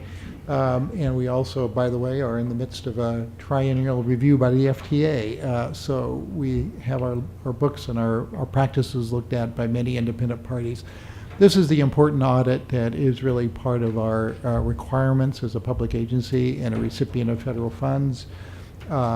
We have been, I think, very well served by Moss Adams in the past, but their contract is expiring, and so we issued an RFP for firms to propose audit services to us. We received 2 proposals. Of those 2 proposals, they were reviewed by an evaluation committee. The scores are reported in your staff report, and a recommendation is advanced to you to hire Moss Adams.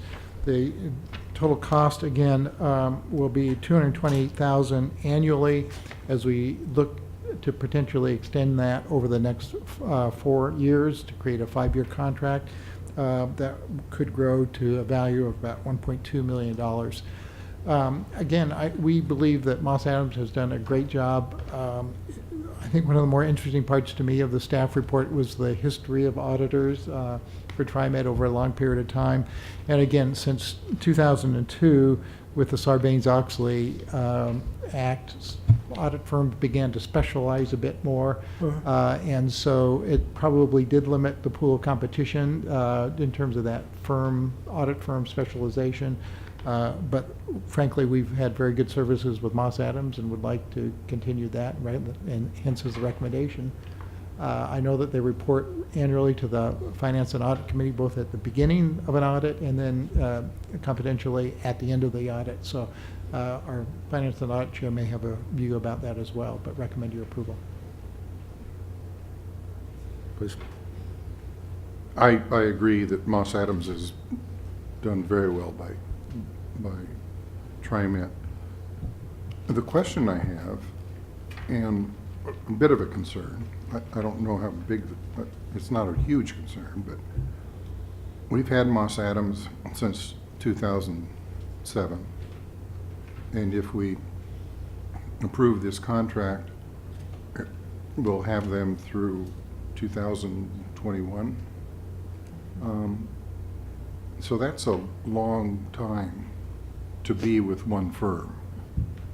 From my background, 2, maybe 3 engagements, that's okay. You get bringing the same ones back too often, and the concern I've often heard expressed is that they kind of get in a rut, and sometimes it's good to have a fresh set of eyes looking at things from a different perspective. Is that something that we can be looking at in the future? So first of all, the contract allows a 5-year term. Right. We can certainly talk with Finance and Audit Committee about, perhaps after this next year, reopening a competition, if that's your interest. But I would just also note, I think one of the interesting pieces and why I brought up Sarbanes-Oxley is that the field of potential firms is not as wide as it used to be. So there is some, frankly, limitation. And the other part of it is we do need a firm with certain high-level capabilities, particularly related to some of the lease transactions or bond transactions that are part of the audit. So we really do need a very high level of expertise. So that, both those factors together, I think, begin to limit the field of firms that are really available. Plus, local availability is always a great added. But it is an opportunity for conversation with, I think, Finance and Audit as we progress ahead. Yeah. Personally, if we approve this, I'm okay with 5 years. Yeah. My concern is, are we getting to the point where Moss Adams will be our only option? And given what you've said here about the change in the industry with Oxley-Sarbanes, is that the future for us? Is we won't have local firms to come in and do audits other than that? I think that may be a question that we should address in Finance and Audit. Okay. And, because I don't know that there's a definitive factual answer. Sure. At Okay. this point, yeah. Okay. Yeah. I just wanted to express those concerns, and otherwise, I'm okay with this. Yeah, I share the same concerns that Craig raises. The scoring between the two is very close, and sometimes it helps to have a fresh perspective. And I can't argue with you folks at all. I think it is probably incumbent on the Finance and Audit Committee, which I sit with you, to maybe look at this, next year and the year after and figure out what we want to do. Yeah. But I know that this firm has done a very good job for us, and I've been impressed. And the nice thing I've seen about this firm is they have been changing staff, so we are getting some fresh eyes because they're a large enough firm, and there's changes that we do get, new blood into our audit almost every year. So since I've been here, and so I can't argue with you. I think we ought to move forward with this so we have a contract with Moss Adams, because I know that we're going to, very shortly we need to have an auditor get in there, and I think these folks can hit the ground running, and then maybe this is a discussion we should have probably after they've done their audit with the committee, if that's, and I'll leave it to you to schedule that, okay? Okay. All right. Well, with that then, is the board ready to proffer a motion to approve Resolution 13-04-34? So move. Second. Have a motion and a second. I think we have a number of issues that are part of the record on this one, moving forward. Is there any further questions or comments? All right.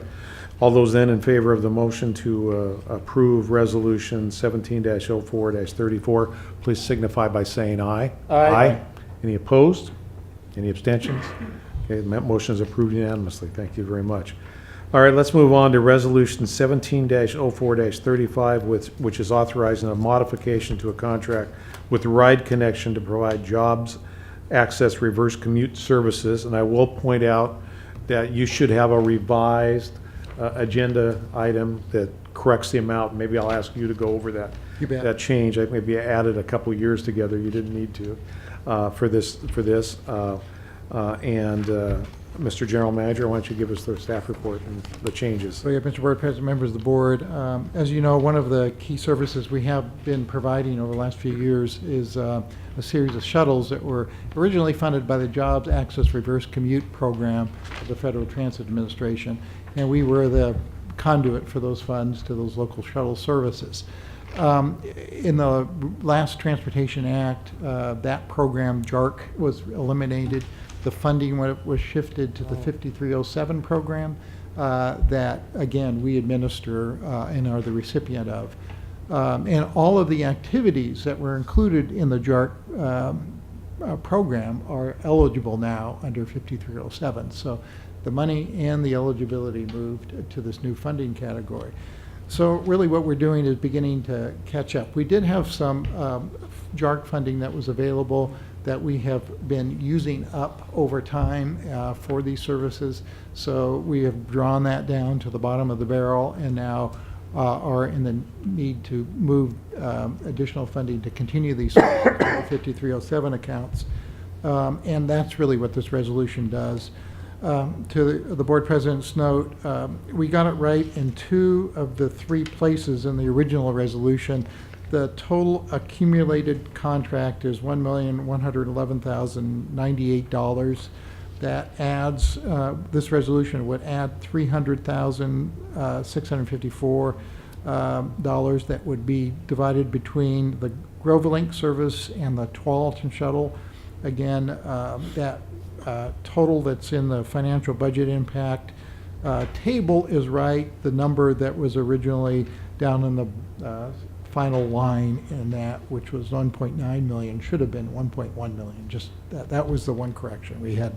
And so there's a revised resolution and a staff report in your supplemental packet. Again, this is one of really 4 important shuttle services that we provide. We provide evening or off-shift service to Swan Island. Grovelink, which is incredibly popular. Mayor Truax of Hillsborough can't say enough good things about it, and everywhere he goes, he does. So it's very nice. Tualatin Shuttle, again, supplements the service to the industrial area in Tualatin that our Tualatin Sherwood Road line now provides as well.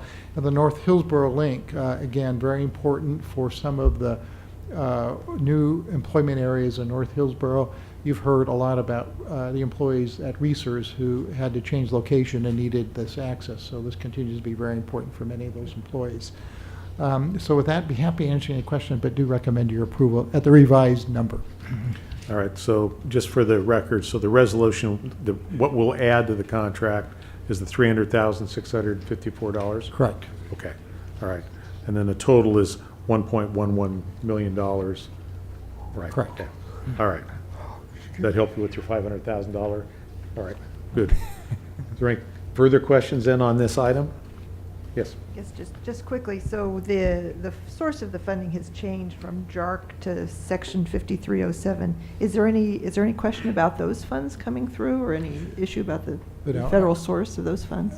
It's sort of the broad conversation we had earlier about the delay of federal funds. So there is potentially some delay because of the partial appropriation of Congress this year. But these are funds that come out of the Highway Trust Fund at the federal level, so we believe they're assured.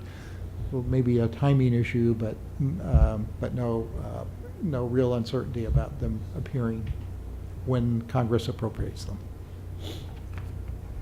Hope that answered your question. It could come out of TriMet's pocket before it comes from the federal government. Well, we actually, as Dean noted, we do have some, what would you call it? Restricted funds available related to grant proceeds moving ahead. So our goal would not to have it come out of TriMet. Okay, thank you. Yeah. Is the board ready to offer a motion to approve this resolution? I so move. I'll second. Have a second. Is there any further discussion on this resolution? Hearing none, then I'll call for the question. All those in favor of the motion to approve Resolution 17-04-35 as amended by staff this morning, please signify by saying aye. Aye. Any opposed?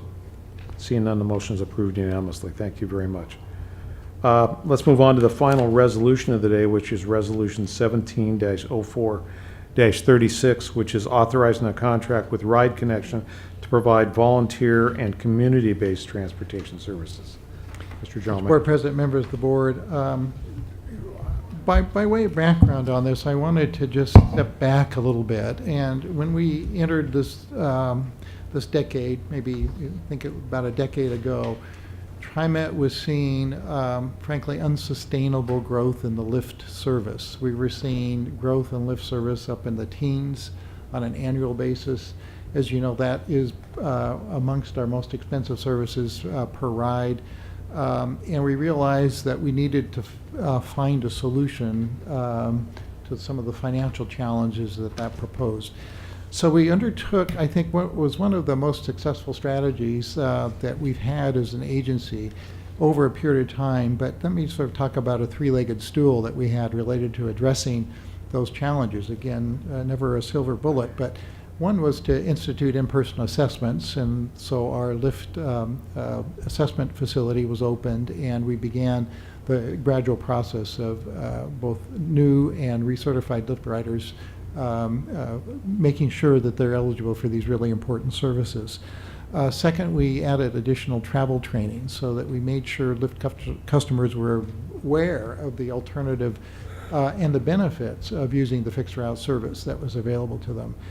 And third, we began to contract with Ride Connection and expanded those services so that alternate lower cost services were available for those people who needed them.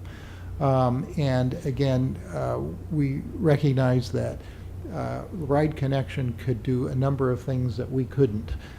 First of all, they could hire and use a lot of volunteers to provide some of those additional services. They could use lower cost vehicles. They could use, they could look for leverage opportunities with grants and private donations. They could coordinate with social service organizations on a very individual basis. So out of all of that, I think, again, we've seen Lyft ridership grow somewhere between 1% and 2%, 3% on an annual basis. So a much more sustainable financial model has resulted in that. And I think really key to that is this contract with Ride Connection, which has allowed us to support their efforts to provide those lower cost alternatives to make sure that people had an efficient way to meet their needs. That includes everything from medical appointments and other services to shuttles for senior centers around the region. So again, this contract is a base year contract of amount of about $2.4 million. Half of that will come from our federal program 5310, which is dedicated to seniors and people with disabilities. The other half of it will come from the TriMet General Fund. Again, this is envisioned as a 5-year program, so there's a base year contract and the options to extend for additional 4 years, so that total is about $13 million, anticipating some cost of living or CPI sorts of increases on the contract overall. Again, I think Ride Connection has been a very admirable partner in this regard. This is a sole source contract because there is no other organization like Ride Connection that really brings those leveraged resources and that history and the training facilities for volunteers, as well as the opportunity to leverage other social service agencies and private donations. Again, if I would just note to you that we're often asked about the model of Ride Connection because so many other regions would love to see this kind of a function in their communities as well. So again, a great partner for us, and with that, pause for questions, but certainly recommend your approval. I have a question. Please. Neil, as a board, are we being asked to approve a 5-year contract or a 1-year contract?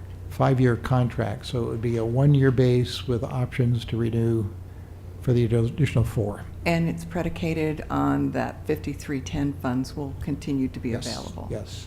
For that? And again, these are earmarked for? Yeah, exactly. So each year we can evaluate exactly where we are on all of that. Thank you. And also, I might add, it has to be part of our budget that we authorize every year. So there's a lot of checks there in this one. Okay. Yes. It's just that you don't have to bring it back to the board. Right. If all of the things line If everything up for 5 closes, years. yeah. Yeah, okay. Other questions? And is there a motion to approve Resolution 17-04-36? So moved. Have a motion? Second. Have a second? Second. I'm the second. All right, you're the second. Any further discussion on this? All right, seeing none, I'll call for the question. All those in favor of the motion to approve Resolution 17-04-36, please signify by saying aye. Aye. Aye. Any opposed? Any abstentions? Seeing none, the motion is approved unanimously. Thank you very much. And again, Ride Connection does do a wonderful job. So glad to see them be able to be a partner with us, to provide those services. So that concludes the resolutions for consideration this morning. So we now are going to move on to our ordinance, which is Ordinance 345, which relates to proposed service changes. Mostly all of them are additions to service as a result of our new revenues available for investment. So I'm going to turn now to TriMet General Counsel Shelley Devine for the second reading of Ordinance 345 by title only. Thank you, Mr. Board President. Ordinance 345 of the Tri-County Metropolitan Transportation District of Oregon, adopting service changes, updating route designations, and amending TriMet Code Chapter 22. This is the second reading. Thank you, Shelley. Mr. General Manager, do you have any comments in addition to the last month's and earlier presentations on this? I would just note that we've had a lot of public involvement on this and a lot of public comment. You certainly heard some more about 162nd and the desire, first of all, the appreciation of establishing the route, but the desire to add additional service to it and span both hours in the evening and on weekends. And again, as I noted, we will take a very hard look at that and report to you about when the timing that we see that as achievable. But I would just say overall, I think that this is a very well-balanced plan. Again, one of the larger service increases we've seen. It comes on the heels of, I think, a very healthy increase last year as well. Establishes 3 new routes. 162nd is one, the Allen, the Beaverton Transit Center to Washington Square to Tiger Transit Center. Allen Shoals route is another. And again, another route that really is a piece of a former existing route in the Gresham area. We also continue to see some good improvements in some of our existing services. So there's always a wish to do more, and I think that's good. It's part of our message to the legislature about funding, and indeed we will continue to focus on where those investments can do the most good in terms of both ridership and meeting the needs of our residents. You've had very thick reports of all of the comments we've gotten on this, as well as the Title VI report, which, Mr. Board President, you may want to reference. But again, I think we've reviewed those plans with you now probably 2 to 3 times. So I'll stop at that point and ask if there's any questions for either me or our service planning staff as we move ahead. Questions? I see none. But with that, I mean, and we have spent some time on this over the last few months. So, so for the board, I think we've seen the outreach that's been done to the potentially affected communities of these policy changes and service changes. The board's also seen and heard from the community members through various commenting channels, including last month's public hearing. The board was briefed on the equity analysis at its February meeting, and we then had a chance to review it again last month's meeting, where you indicated approval of the findings. So with that, I guess I would ask us if there's any further discussion on this. I'm seeing none then. Is there a motion to adopt this ordinance? So moved. Have a motion? Second. Have a second? With that, is there any further discussion, questions? Well, with that, this is a roll call vote, so Ms. Devine, could you please call the roll? Director Prosser. Aye. Director Bauman. Aye. Director Bethel. Aye. Director Warner. Aye. Director Simmons. Aye. Director Esmond. Aye. Ordinance 345 passes unanimously. Thank you very much. And it's nice to see increases in service, and it's nice to see the community wanting more. And so I think we're going to be able to provide that in years to come. So good work on part of the staff to come up with a comprehensive program here. So, You know, I just want to point out whoever came up with the, I don't know, page 26 of the analysis, where it lists out the buses, and they list out in 4 categories where you can go and get back from. I think that's going to be very helpful to a lot of people, especially in the next 2 months. So, yeah. all right. Well, that's all that's on our agenda that's for consideration today. Is there anything else the board or staff indicates we need to take care of today? I just have a comment, and it's just my perception. It may not be shared by the rest of the board, but the actual resolutions that we receive, I know that the report is part of the history of the resolution.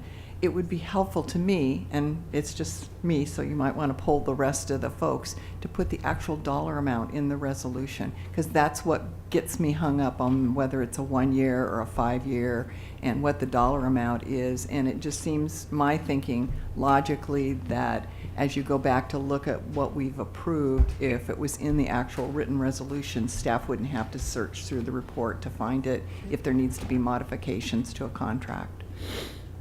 Maybe we could ask staff to look at how we might accomplish that. I think could just be another whereas, I assume, in each one of them that actually reflects the dollar amount. See, yeah, right now they say in excess of Right, 150,000, exactly. Well, I see what you're in saying. excess of 500,000. And to me, I keep going, okay, and then I keep going back and forth. And Right. it would be helpful to me in looking at it in long term is to have it be part of the actual signed resolution. So maybe I could ask staff to look at that a little bit and come back with a recommendation, tell us if it's a good idea or a bad idea. Yeah, maybe a And, bad idea. It's yeah. just that. Well, and I would say personally, I like the idea. Okay, well, so you're hearing some folks here. So why don't you come back with us with a recommendation on that? We can get. I'm not looking for you to make the change for the next meeting, but after that, maybe we can have a little dialogue about it in your next general manager's update. All right? Thank you. Good comment. Good comment. Anything else? All right then. I'm going to adjourn our business meeting. We have 3 items for briefing. I suspect people would maybe like to take a little break. I suspect, right. 10 minutes? Yeah. Some people would. All right. I'm one of those people, yeah. So why don't we come back at 10 till 12, and then he'll make sure that we get, the general manager will make sure we get out of here by 12, right? That was a joke, but. We're going to do our best. All right.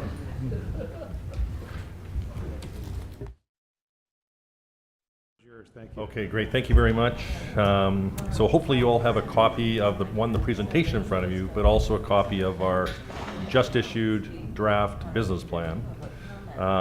So a couple things. Ellen's going to walk you through a short presentation here, just to kind of encapsulate where we are and some of the key elements, and then open it up for any questions some members of the board may have, Mr. President, members of the board. But this this culminates, if we go back to the board strategy session this past November, where the board supported and approved management developing and building on all the historical great work and plans that have been in place in the past to produce a forward-looking business plan and approach for the organization. So here that is in front of you today and available for others to comment on over the next month or so. So I guess one of the art is in not writing a long business plan, but an effective one. So if I quote Mark Twain, I think the key is if I only had more time, I would have written a shorter book. So we've intentionally tried to keep this as tight as we possibly can. There are about 39 key objectives for the organization going on a rolling 5-year plan basis. And underneath that, as Alan will walk you through, a significant number of strategic work that helps us drive to the goals, objectives, measures, and targets in each respective area. In pulling this all together, there's a tremendous amount of work that's gone on behind the scenes, and not one person or two people. It really takes an internal village to pull something of this complexity off while we run the business. So I just really want to give a special appreciation to the executive team, the leadership team here, but also with Shelley Devine, Dee Brookshire, spent a tremendous amount of time, in addition to Eric Hessa, who some of you have met, and of course Alan Lato. So it really takes a large group to pull off this. Sometimes these are mind-bending Rubik's Cube kind of topics. I would also like to thank specifically Directors Prosser and Director Simmons for helping us and be some of our conscience and our guide through this. They were, while we're learning while we go through this too, I think they both gave tremendous insights and some really poignant suggestions for us, which we believe we've actually captured and reflective in what you see in front of you today. So a big thank you to both of them as well. So with that, I'm just going to turn it over to Alan right now. We'll walk it through, and at the very end, happy to answer any questions or comments you may have. I will suggest that once we roll and we get to the final product, there will be a very, very extensive internal communication process.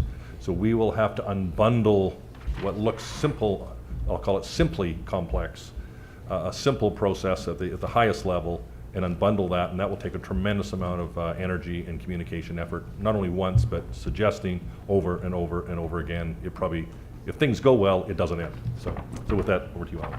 Great, thank you. I will walk or perhaps jog you through this, given the time. So briefly, as Doug mentioned, when we were with you at your board retreat back in November, we actually went through the premises and strengths and challenges that are now reflected in the report, and we've been developing elements as we go forward. All of these, as I think Doug mentioned, are very much focused on TriMet staff and TriMet ability to deliver on our vision, mission, values. This is a largely internally focused plan. It's one to make sure that we are as effective as possible at delivering the already defined policies, vision, mission, values, goals, and expectations of our public and our riders. So our process has, in developing that, has really coalesced around this strategy map, this pyramid of explaining how our 12 well-defined goals fit into 4 categories: financial, people and innovation, internal business practices, and customers. And we really came to the idea that this felt like the right way of putting this together, supporting all of it, supporting our vision, mission, values. I do want to emphasize, we don't start at the bottom and then slowly work our way up. We have to propel ourselves on all of these goals to be successful. We have to deliver satisfied riders at the same time that we're paying attention to managing our assets. We have to be able to move forward on all of these. So what I'm going to do is, rather than step you through all the details because you have the draft plan in front of you, I'm just going to give you a couple of highlights. So the first highlight objective is in the financial category for the goal of managing assets to ensure safety and optimize value, performance, and resiliency. This is in the plan, objective number 3.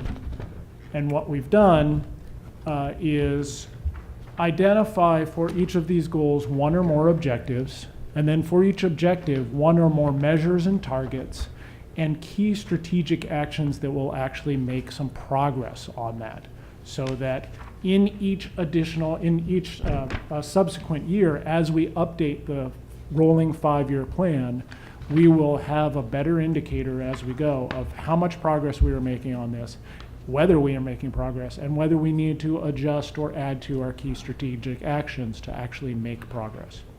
So in this case, the measure is the annual percentage of new service enhancement. That is, how much more service are we putting out? Our target, based on the regional transportation needs, is a minimum of 2.1% average growth. We are well above that for this year, proposed for FY18, and we were above that for FY17. This is an average over the course of the first 5 years of the plan, recognizing that there are ebbs and flows in our ability to do that. And the key strategic action here is to be able to prioritize those operating funds amongst all the other needs that a large agency like us has. You can see, I will not read through, but you can see the other objectives within the financial category to meet those 3 goals, to make sure that we are fiscally sound and compliant, that we are appropriately managing our assets, and that we are retaining the ability to fund that growth over time that the region needs. On the second layer, the people in innovation, I wanted to call out one specific objective, that is achieving a sense of open and honest communication between management and frontline employees. And the measure for this is an internal survey that we do of employees. There's one that's very comprehensive that happens every couple of years, and there's a smaller, more targeted one that happens quarterly, updating that so that we can track. It's the same basic question. We can track how we do on it. With a particular, with 4.1 average out of 5. And the strategy here, the strategic action, is to develop a more comprehensive strategy to strengthen the internal communication channels, which we of course do, but it needs more and more emphasis, especially with frontline employees, including more face-to-face communication. You can see objectives 5 through 12 all speak to that people in innovation, excuse me, including the one I just mentioned, but some of the others around affirmative action goals, around making sure that we have a plan for succession as people retire at TriMet, and fostering employee innovation. And then moving on to looking at, I think I just went the wrong way. Oh, here we go. For internal business practices, one particular that is of very high importance and very high effort right now is providing reliable performance. If we're not on time, if our riders can't rely on us, that means that they're not able to get to where they need to go on time. And some of our riders will maybe not be willing to ride us, or at least not ride us as often if we are not reliable. The best performance we have, or the best measure for that we have that we track consistently, is on-time performance. You can see the target for each of the modes by the end of 2022, and you've heard updates from Doug on each of these. And then key strategic actions include continuing to deliver this agency-wide multifaceted strategy for improving service both on bus and rail, improving our support for operators, and benchmarking efforts across multiple agencies, so we really understand what's reasonable and what we should and can strive for. You can see the additional objectives that speak to internal business practices, the carryover. There are a number of those. And then an example out of customers, specifically about satisfied riders. An objective to increase ridership, which is the ultimate measure of whether our riders are satisfied. Are they riding more, and are more people riding? The measure is to increase a percentage of annual boardings for bus and max, and as you just heard from Neil, we are slightly down this year. Right now we are between, I think, 0.4 and 0.6% down. The target for the first year or two is to stabilize that and bring the curve back up, and then to be hitting a 2% increase annually by FY22. That recognizes that we're investing somewhat more than 2%, but that we are both investing in the high ridership areas, but also in the more coverage areas where we don't have service, that we can't expect quite as much return, but still expect new riders. And we will do a number of efforts to try and increase ridership, both on new service, but also on existing ridership, some of these market segmentation efforts, and looking at first and last mile strategies to be able to connect with our service. You can see the other objectives under customers, and that include our riders as well as our community stakeholders and the broader community.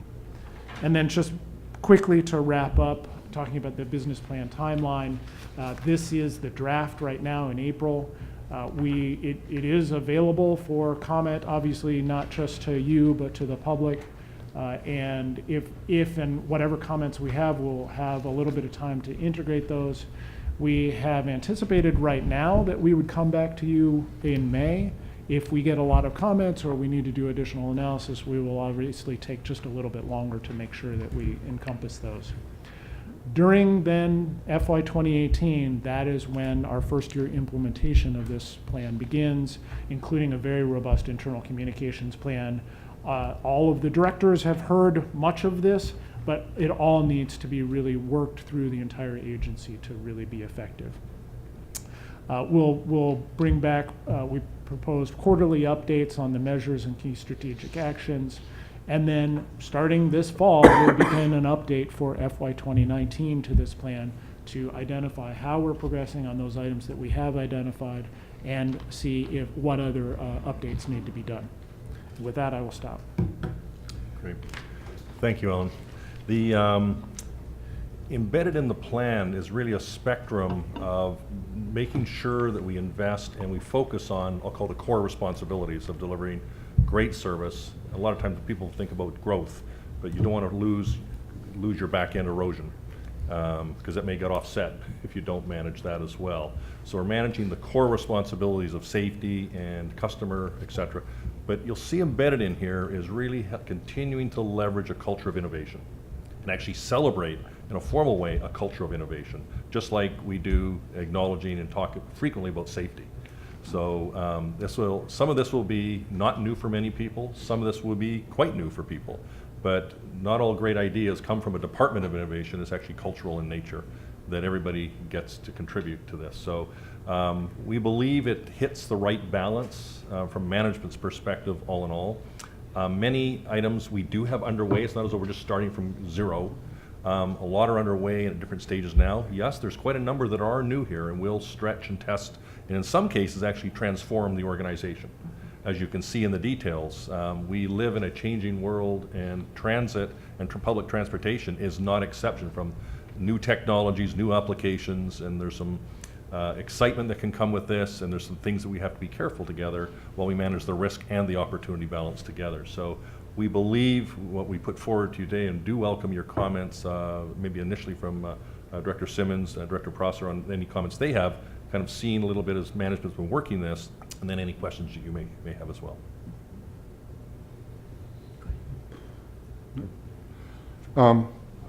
Number one, thank you for the opportunity to be involved in the development of this plan.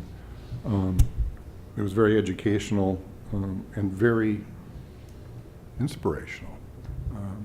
Not many organizations that I've been aware of in the public sector really take the time and invest the effort to put something like this together.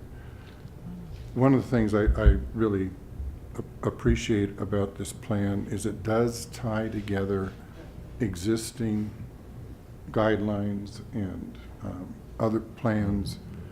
We're not recreating those. We're not changing those substantially, if at all. But we're bringing them together into a whole.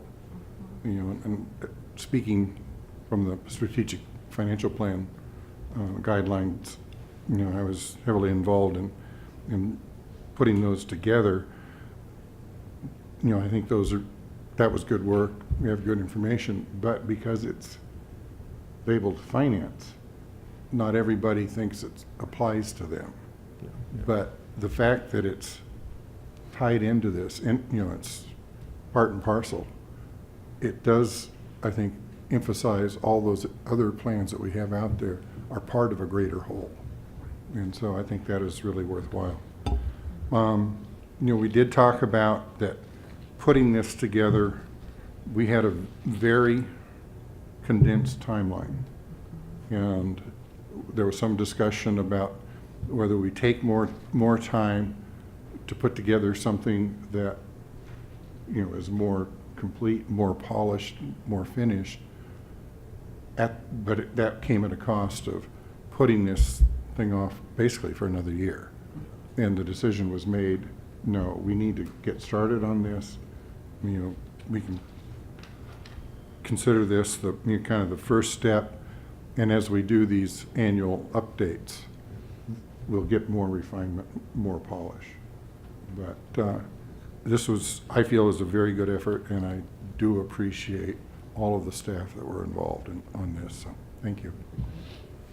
I agree with Craig on all the points that he raised. I think it's important to have a document that is both known internally and externally, that you're looking at the whole organization and not just pieces of the organization, and how it all fits into the mission, vision, and values of the organization. I agree in terms of the acceleration of timeline.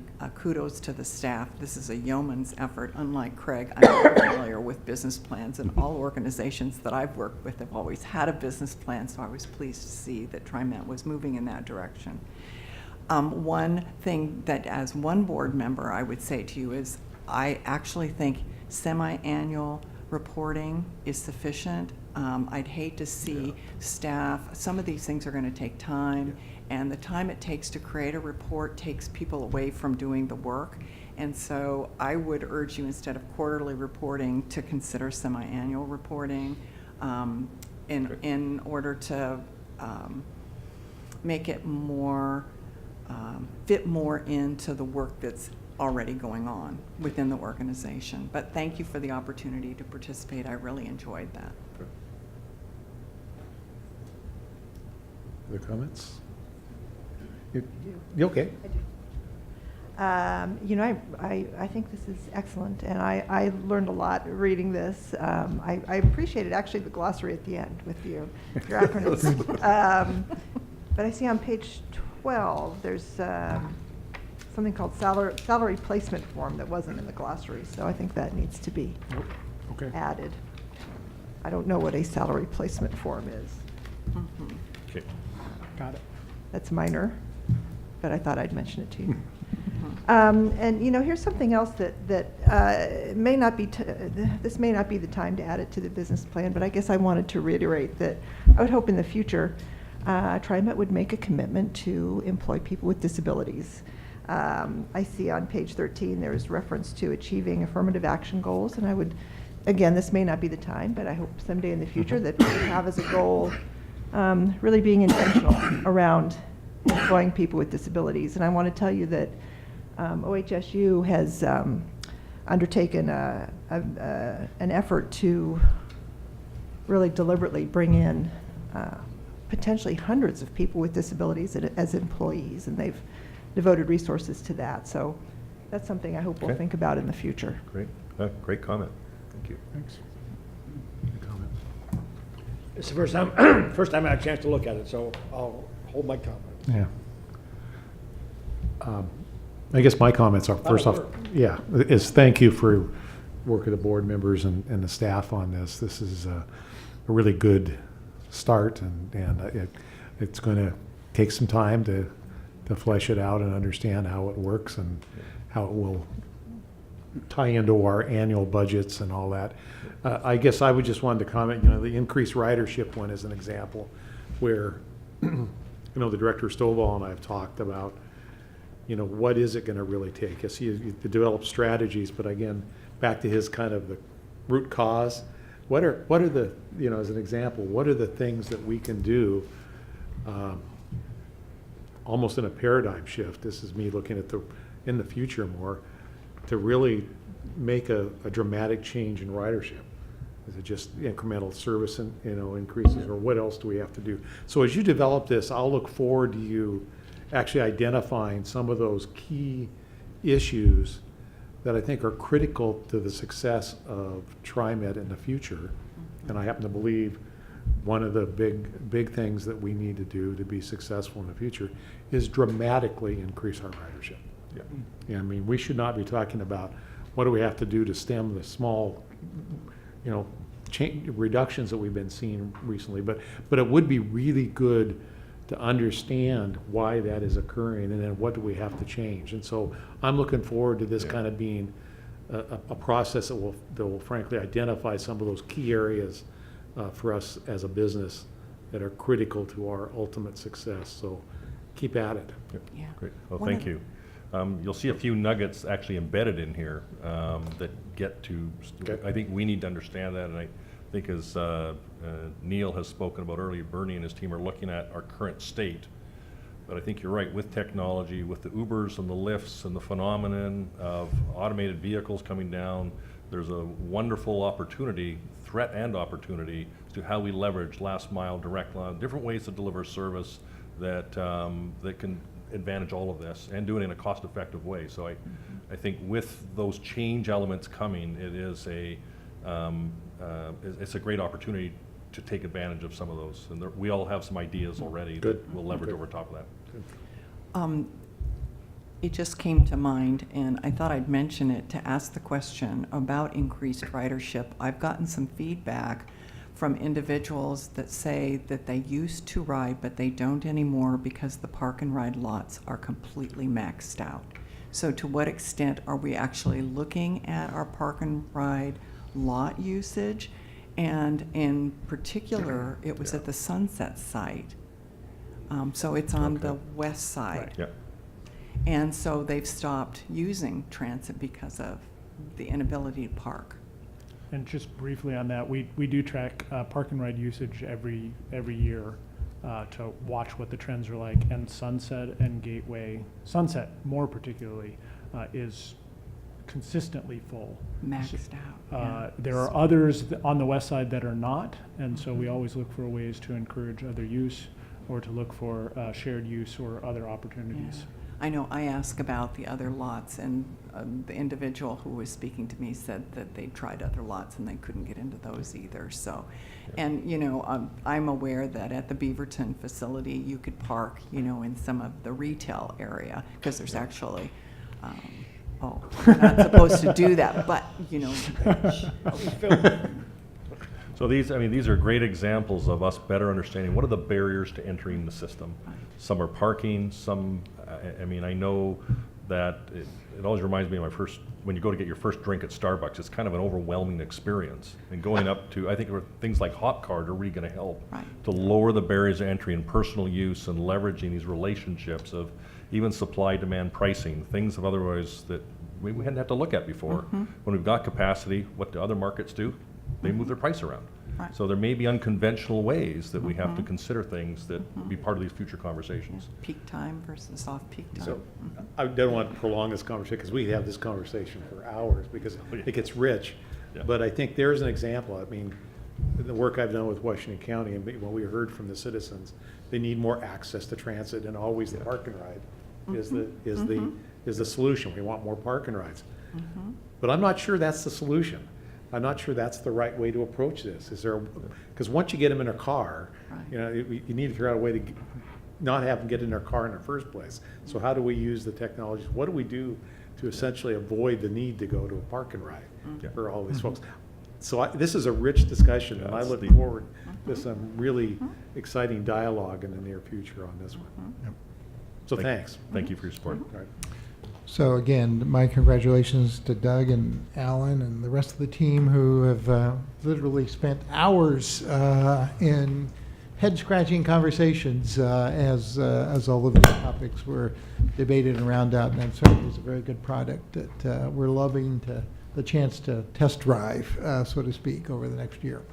We'll give you a report on where we are and any comments received, any changes coming up at your May meeting. Maybe with that, I have a couple other quick reports if you're How are we doing here, board? on time. All right. Let me first of all ask Vanessa Vissar and Nathan Jones to come up and just give you a report about a contract that you'll be seeing at your next board meeting. It has to do with multicultural outreach and engagement services, and it results in a number of awards associated with that topic. So Vanessa, please. Thank you, President Warner and members of the board. Again, my name is Vanessa Visar. I'm with the Public Affairs Department. My name is Nathan Jones. I'm also in Public Affairs. And we're here today to talk to you about the Multicultural Outreach and Engagement Services. As Neil mentioned, it will be a resolution on the board agenda next month, and you should have a handout. Yes, great. That we'll just refer to. But basically, or essentially, we know our region is increasingly getting more diverse, and we want to continue to improve our outreach efforts so it's inclusive of all of our riders and all of our community members, including underserved populations, so that they can participate in some of the processes and projects we're involved in and help affect the decisions that impact them. So we issued a request for proposals for organizations and firms to propose how they could help our agency better reach some of these underserved populations. And we're also hoping through this effort that we'll be able to strengthen relationships with some of the organizations that serve these folks. But examples of projects that we might be able to work with them on are they could potentially help us collect input from LEP communities on the annual service plan, or potentially help us create a cross-cultural marketing plan for the Hop Fast Pass, or potentially help us facilitate focus groups with LEP communities and communities of color for the Division Transit Project. But Nathan's going to describe some of the firms that we're looking at adding. And so anybody watching on TV, LEP means? Limited English proficiency, Thank you. proficiency populations. So we had a wonderful pool of applicants come in, and after reviewing them, we've selected a few that you can see listed here to move forward in the process. As we reviewed them, we were pretty excited to see that there was a diversity of skill sets brought to the table through the applicants. We broke them down into three sort of overarching categories, which I'll just kind of quickly explain and walk you through. But we saw these three categories all as sort of different pieces of a comprehensive outreach that we try to do. So the first category was community-based organizations. These were groups and organizations that work really directly with community members. And so you'll see Centro Cultural there from Washington County. They serve the Latino residents in Washington County. They provide a whole variety of services from adult education to workforce development, youth programming. FACT Oregon works to empower families experiencing disability, and so that'll be a great way for us to engage with that community, which is often a very transit-dependent community as well. The Immigrant and Refugee Community Organization, IRCO, as the name implies, works mainly to serve immigrants and refugees, but they have 4 main offices located all around our service area. Their main office is in East Portland. They also have the Africa House, the Asian Family Center, and the Slavic Community Center. And they provide travel assistance and some travel training already. So it'll be really great to work with them to help include people who are new to our community, as well as maybe experiencing challenges due to limited English proficiency. The second category we've got is on the flip side of the paper. It's public involvement firms. And these two that are on the list here bring sort of different skill sets to the table, but they do sort of the full suite of outreach. JLA, public involvement, you can see on the list, they just kind of do everything. So they'll be really great to work with for us, both in terms of designing overall outreach strategies, as well as maybe looking at how we do outreach internally and developing better ways to work on that. The Multicultural Collaborative also is a great firm in that sense, and they focus on community-based participatory engagement, so a very sort of one-to-one direct engagement. These two firms as well we kind of see as maybe being able to subcontract with some of the community-based organizations, so we see the potential to team up groups based on what we're trying to achieve. Finally, the last category is marketing and strategic communication firms. CNC is a firm in that category that does community-based social marketing. So they look a lot at how we can work with communities to promote initiatives collaboratively. And additionally, they applied in partnership with the Asian Pacific American Network of Oregon. And so that gives us a good means to work with another community-based organization, Apano. Finally, Laura Media Services is sort of a full-service communication firm as well, and they specialize on connecting their clients to the Latino community. So being that Spanish, Vietnamese, and Chinese are 3 of the main languages, we're excited to see that we have assistance to sort of develop communication strategies and do outreach to those groups as well now. But I'll pass it back over to Vanessa to talk about how we're going to work with them. So I won't go into too much detail about the terms of the contracts, but one thing to highlight is that this is going to be a task order based contract, and so we'll be able to, if the task order is over 10,000, we'll ask that the vendors propose so that we can see what the best fit is for the work that needs to be done. But if the task order is less than 10,000, then we'll just reach out directly to a vendor. And again, this will be on the this will be a resolution on the agenda next month. So with that, any questions? If you could just clarify for me on these listed potential vendors, is it really potential vendors, or are we going to contract with these specific groups? These are the ones we're proposing to move forward with, depending on your vote next month. So then on a project-by-project basis, we would call on them depending on the amount of money that's available. Okay. In the ways that Vanessa had just described. And are there organizations not on this list that might also be potential? No, we had about 11 proposers, and these are the 7 that we've narrowed down to. Okay. Mm-hmm. That helps clarify. Yeah, Thank you. Thanks.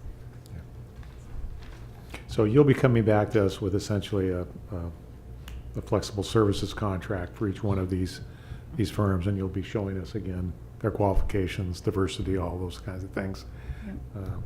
And we can have a chance to have a dialogue about those. But the intent would be to issue a contract and then have individual service orders for various pieces of work with, depending on who you want to pick and choose for what particular task, right? Yep, correct. All right.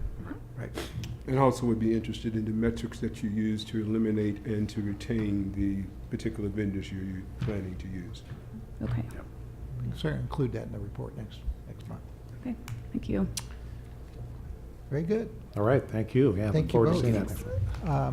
If you still have the capacity, I'd like to bring Lance Ers up and Steve Witter. I wanted to Just declare Lance? victory that we actually made it through the agenda, so yes. This is a report to you on some of the key assets that we actually hold, our real estate. And you don't often hear about it unless we're buying right-of-way or that sort of thing. But we are actually in the position of a number of disposition and development agreements in some cases, or on the path toward that, and a number of others. And Lance will bring you up to date with all of that. Right, Mr. President, members of the board. As Neil said, we're in the midst of several property dispositions and kind of wanted to brief you on some of them. But as a little background before I get to the individual parcels, you might ask why TriMet has excess parcels that it wants to sell and why it thinks it's a good idea to sell it. Generally, we have excess property for one of 2 reasons. Either we bought a parcel of property for a project, usually a light rail project, used part of the parcel for the project, but it was a big enough parcel that there's a remnant available for future use. And it has the benefit of being adjacent to a light rail line, so it's a good developable parcel if it's big enough. The second potential reason we have excess property is that we bought something for a purpose that happened quite a while ago, excuse me, and is no longer needed. So it's something we're able to dispose of as excess property. And then why do we think it's a good idea to sell our excess property? Now, we don't want to sell all of our excess property, but there are certain parcels that we think are good for development, and frankly, in a lot of these cases, the time right now is right, we think, to sell it because of how hot the real estate market is. again, these parcels are generally adjacent to transit, so it's transit-oriented development, which we think has a lot of benefits for the agency. The first obvious benefit is several of these parcels are quite valuable, so they bring in revenue to the agency as part of the sale. But beyond that, putting density at station areas and adjacent to transit is very beneficial for us. It creates activity at station areas, and the density and the activity kind of combine to increase ridership and also put more eyes and ears on the station areas, which we believe promotes safety. So I think there's a lot of benefits to developing parcels adjacent to our transit. So before I kind of go through the list of properties, I wanted to just give a little bit of a caveat, because these are all in early stages of, we've generally been doing a purchase and sale agreement or a disposition development agreement. They're all fairly early stages, so there's quite a few hurdles left to clear before the developer is ready to first close on the property and pay us, and then secondly begin construction. So development's hard, things can change, things can fall apart, deals might change. So that's just my caveat before I go through kind of the list. So the first property in the you have a picture of in the packet, we call it the Butler Block. This is a piece of property across from Providence Park in Goose Hollow. It was originally purchased as part of the West Side Light Rail project to replace street parking that was lost for the neighborhood. So that's something we would never do now. We don't generally want to put in additional parking unless it's a park and ride. So that happened 20 some odd years ago, and we feel the time is right to sell it. We have entered into a purchase and sale agreement with a firm called Greystar. It's a large nationwide multifamily development company, and they're planning on doing approximately 20 stories of senior, active and assisted senior housing, with some other uses as well, ground floor retail and potentially some office. Again, it's really early in the planning, but that's their general concept. The purchase and sale agreement says that the sales price is going to remain confidential until closing, but I can tell you it's in the high 7-figure range, so it's a very valuable piece of property. The second piece of property in the packet is at 124th and Southeast Ash. It's right kind of behind the 122nd and Burnside park and ride lot, which, as you can kind of see from the picture, it's a very underutilized park and ride site, unlike some of the West Side park and rides that are very heavily utilized. But this is a site where we purchased the back lot behind the park and ride as replacement parking when the Gateway site was developed as transit-oriented development with PDC, I don't know, 10 or 15 years ago. So we had to buy this replacement property because FTA wanted us to replace the lost parking. It's never really been used. It's been sitting, frankly, right now it's fenced because bad activities were happening there. So it seemed like a prime site to sell. And we're selling it to Reach, which is an affordable housing developer. And they're trying to do approximately 160 affordable housing units on this site. So we think that's a great use. The value of the property, it's being appraised right now, but we think it's probably between $1.2 and $1.8 million. And then hopefully that'll go forward, because we think that's an excellent use of that site. If I could ask a quick question. Sure. On a site such as this one, which we purchase for a specific use, parking, at the request of PDC, was it? Or it was actually FTA. Okay, FTA. Do we have to get their permission then to sell it? Yes, we do. And so is that in process? Yeah, it's already happened in pretty much all these properties. If there is if FTA has an interest through putting money into the original project, we always have to get their consent to sell it, and we've done that. And they have a couple of restrictions. You need to get fair market value, being the main one. So that's what the appraisal process is determining. Okay. So yeah, in all these, I'm sorry I should have mentioned that, but in all these, that process has already happened, the FTA concurrence process. And the third one we call the Argyle site. This site is off of Interstate Avenue, Interstate and Argyle, right on the yellow line. Max Line. And this site was actually bought as part of the interstate project for future transit-oriented development. However, the time was never quite right to do a dense enough development that we wanted to do. You know, and then of course the recession interceded, but now the market is, we think, recovered enough to hopefully be able to do something here. We had a request for proposal process on this one, and again, Reach was the winning proposer. So the plan here is they want to build 215 housing units, with about 150 of those being affordable housing units. So it's a mixed income development, but a large proportion of affordable housing units.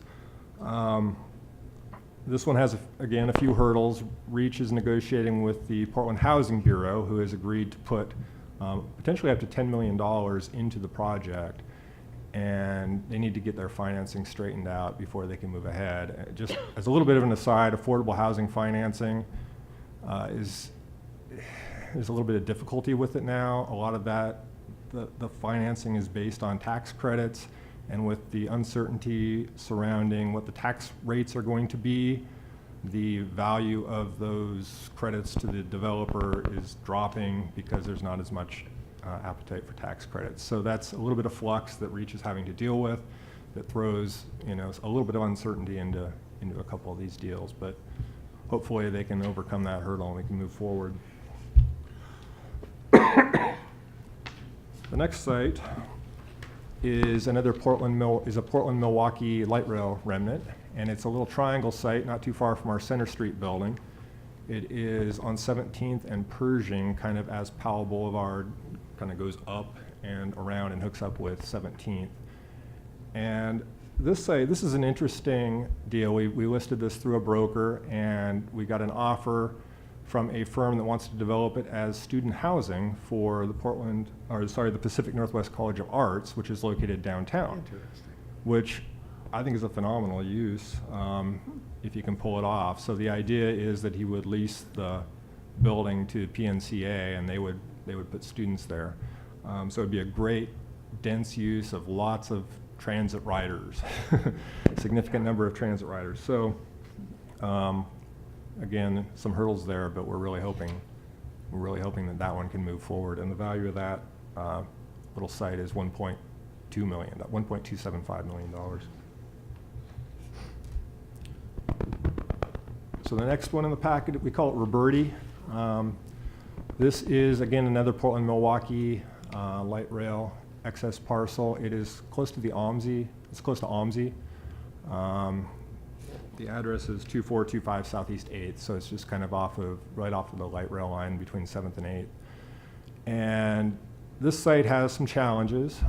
There's soil issues. This entire part of town is a former lumber yard, and so a lot of the underlying soil is sawdust, which leads to some complications with development, obviously. So we're talking to the developer, trying to work through those things, hoping that what he wants to do there, which is a pretty big building, approximately, he wants to do about 8 stories on this site.